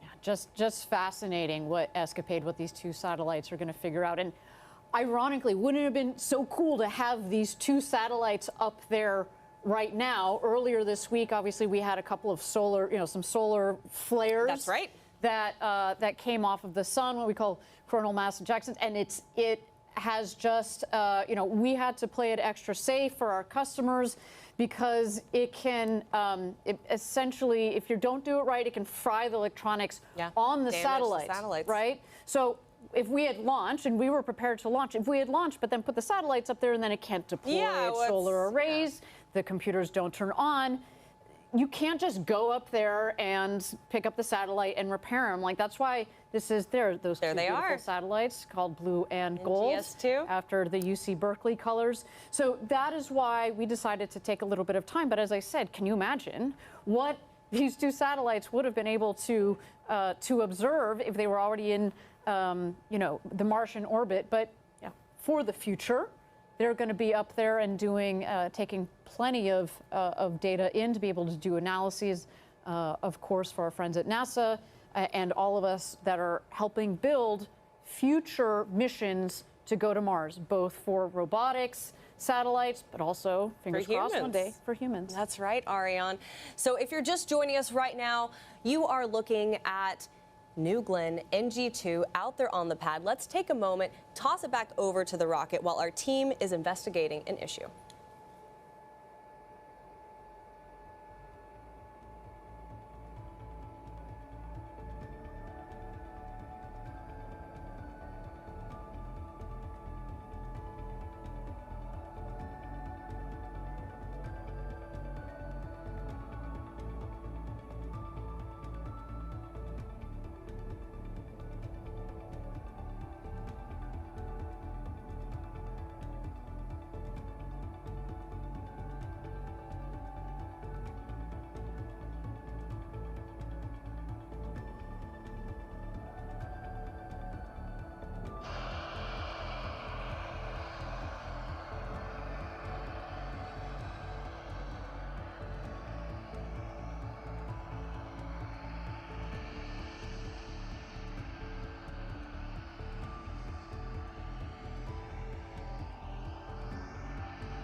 All right, welcome back, everyone. You are looking at NG2 out there on the pad. You might have noticed we have reset the clock at L-27 minutes and about 15 seconds to go. We are recycling and resetting the clock with a new T0 of 3:45 p.m. Eastern Time. Now, while we have a little bit of time and you see New Glenn out on the pad in all of the New Glenn glory, that rocket is, we have to talk about what is sitting in GS2, and that is ESCAPADE. Now, I actually had the opportunity and the honor to catch up with Dr. Joe Westlake to talk about solar weather effects and how that can affect satellites and what we can expect from the deployment of ESCAPADE. Dr. Joe Westlake, heliophysicist at NASA. We are so honored to have you here with us in the studio. First off, let's talk about heliophysics. Yeah, so really excited to be here, really excited to see the ESCAPADE launch go up, really jazzed. And heliophysics, right? So heliophysics is an interesting word. It's fascinating because, you know, one, it doesn't exist in the dictionary yet, which is really an interesting thing. We hit our slang era in heliophysics. Merriam-Webster actually just picked it up. But heliophysics is like the science of the sun and everything that it touches. So when we think about ESCAPADE, folks would say, well, like, what does heliophysics have to do with some Mars mission? Why do we care about what the sun does to Mars? Well, you know, ESCAPADE is a space weather mission. We're going out to ensure and protect the space weather effects on Mars, on our astronauts, on our spacecraft that are there at Mars. And as we saw over the last couple of days, space weather is kind of a big deal, It certainly is. Can you kind of talk about how space weather affected our launch? Yeah, so hopefully folks over the last couple of days got to see some really pretty, like, light. The Aurora Borealis, as they call it? Right? Stunning. You know, we saw across the U.S., even down here at the Florida at the Space Coast. Space Coast, yeah. Right, we saw red aurora sat over top of our rocket. And that's really cool, like, that's a pretty light show. But what that really means is that the magnetosphere is kind of angry, right? It's got a lot of energetic particles that have come in from the sun, right? A coronal mass ejection came in, multiple coronal mass ejections came in from the sun, and they pushed into our magnetosphere, creating, you know, space radiation that can cause issues for our spacecraft, which, of course, you know, in the early days of any mission, they're a little bit fragile, right? It's sort of early days. We want to get the solar arrays deployed. We want to get the mission up and ready to go and safely out to Mars. And those early activities are really critical for us. Certainly. So for people who don't know, tell me a little bit more about the heliophysics tied in to ESCAPADE. Yeah, so, you know, when we go out to Mars, right, we're looking at how space weather, how the solar wind, how these coronal mass ejections and flares impact the Martian atmosphere, how they impact Mars as a system, how they impact and change how, you know, atmospheric escape happens at Mars. Because Mars doesn't have the same atmosphere that we do here on Earth, right? Absolutely, absolutely. And that's always been a big question, right? When I look at the difference between our beautiful planet here on Earth and the water and the oceans and other things, why is Mars so different, right? There's a great question that relates to how Mars's atmosphere has escaped over the years, over the decades, over the millennia. And ESCAPADE's actually going to deliver to us a better understanding of whether the atmospheric escape changes in time or changes in space, right? And so getting that feeling and getting that understanding will let us figure out how Mars has changed over its history and be able to conserve and understand how that applies to us here at Earth. And for the first time, we have a lot of firsts, actually. So we have 2 satellites that are deploying that are going to give us information. And on top of that, this is the first time we are deploying not during the critical Mars window. We're actually going to go into kind of this, like, lollygagging phase just for a little bit until we hit that window. Can you kind of explain that? So isn't that amazing? Like, usually when you think about the planets aligning, right? I mean, the greatest planet alignment was when we sent the Voyagers out in the 70s, right? All the planets have aligned. We've gone and done the grand voyage, right? But as you go to Mars, every 2 years a window opens up where you can make the most efficient trip to Mars. And all that means is that Earth and Mars are in the right spot of the trajectory or the right spot of their travel every year to where you can actually get from one to the other. So once every 2 years, we line up and we make this, you know, it's like, how many Mars missions can we get off the ground in that one window? In that little window, yeah. But one of the great things, one of the innovations that we're doing here with ESCAPADE today is we're actually going to send it outside of that window. We're going to send it outside of that window because we can put it into a very benign, safe parking orbit and let it sort of hang out, loiter, hang out near us here at Earth. So we can make some measurements about the space weather here around Earth, and we can prep for those spacecraft to then, with their own propulsion, get themselves out to Mars when that window opens. We always talk about how, you know, spacecraft are, frankly, the safest out in space, right? There aren't earthquakes or hurricanes or other things to worry about when they're out in space. And plus, we always love to have amazing data that come down from our spacecraft, almost no matter where they are. Certainly. And what's interesting is we're sitting here in 2025, but this mission is really going to take, I mean, it's 5 years when you also count all the way to when we're going to get the data that starts to come back, right? So 2025, around 2027 is when ESCAPADE will actually be at Mars, and then it starts kind of being reoriented. Is that my understanding? Yeah, we have a couple of different orbit scenarios with ESCAPADE because we have different questions, right? So one of the questions is, I want to be able to follow, have a leading following orientation of the two spacecraft, and I want to see how things are changing in time by doing that. But then we're also going to spread them out in longitude, so like east-west. And we're going to try and fly them somewhat side by side. But then we're going to ask questions that are like, okay, what's the inside the Martian atmosphere versus the outside? And there's a lot of dynamics and other things that we can do with these, you know, really two very capable spacecraft that we're sending out to Mars. And another cool thing about your job is you get to work with Dr. Nikki Fox. I was able to grab her into our webcast the other day. Yes. But today's a special day for her, right? Yeah, it's a really special day. So, you know, when we talk about having rockets and lighting candles and other things, you know, this is her birthday. So we get to light a candle today. I think it's going to be really amazing to be able to, Quite the birthday candle. Obviously, we're not going to blow it out until we get ESCAPADE up and moving, but quite the candle, and it's amazing. Well, let's send it off to Dr. Nikki Fox. Happy birthday, Dr. Fox, and go NG2. Yeah, excellent. Go New Glenn, go ESCAPADE, and we're just so jazzed to be here. And we're so grateful to have you as a customer. Thank you so much. Thank you so much. Heliophysicist, who knew? Not in the dictionary, and he gave us so much good information, of course, on why we're affected by essentially that solar weather. So right now, you are looking at New Glenn on the pad as we await the launch of NG2, L- about 20 minutes. But let's take it back over to our very own Eddie Seifert, who is with employees right here at Rocket Park at the best spot to watch New Glenn take to the skies. Eddie, how are things over there? Hey Tabitha, hey Ariane, we are on top of the world. That's certainly what it feels like on this momentous occasion.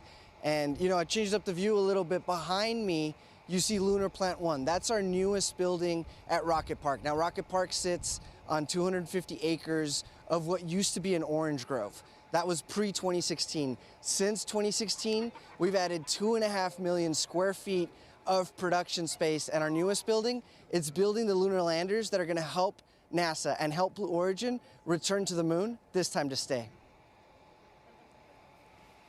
And Eddie, I think we talked about this a little bit on our last webcast. That building behind you is massive. It's hard to tell because you're elevated yourself, but maybe you can talk a little bit to the scale of that building, as well as its location relative to other facilities here at Rocket Park.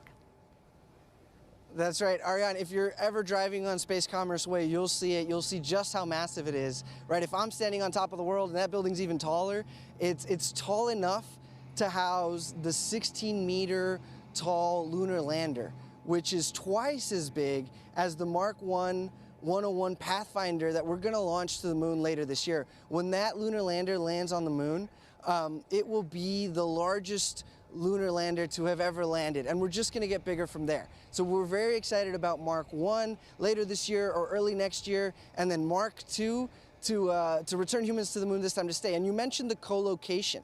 So the fact that we can be co-located with New Glenn means that we can encapsulate that very large lander in the very large New Glenn fairing here on site, and then we can drive it out to our integration facility to essentially place it on top of the New Glenn vehicle, much like we have ESCAPADE today.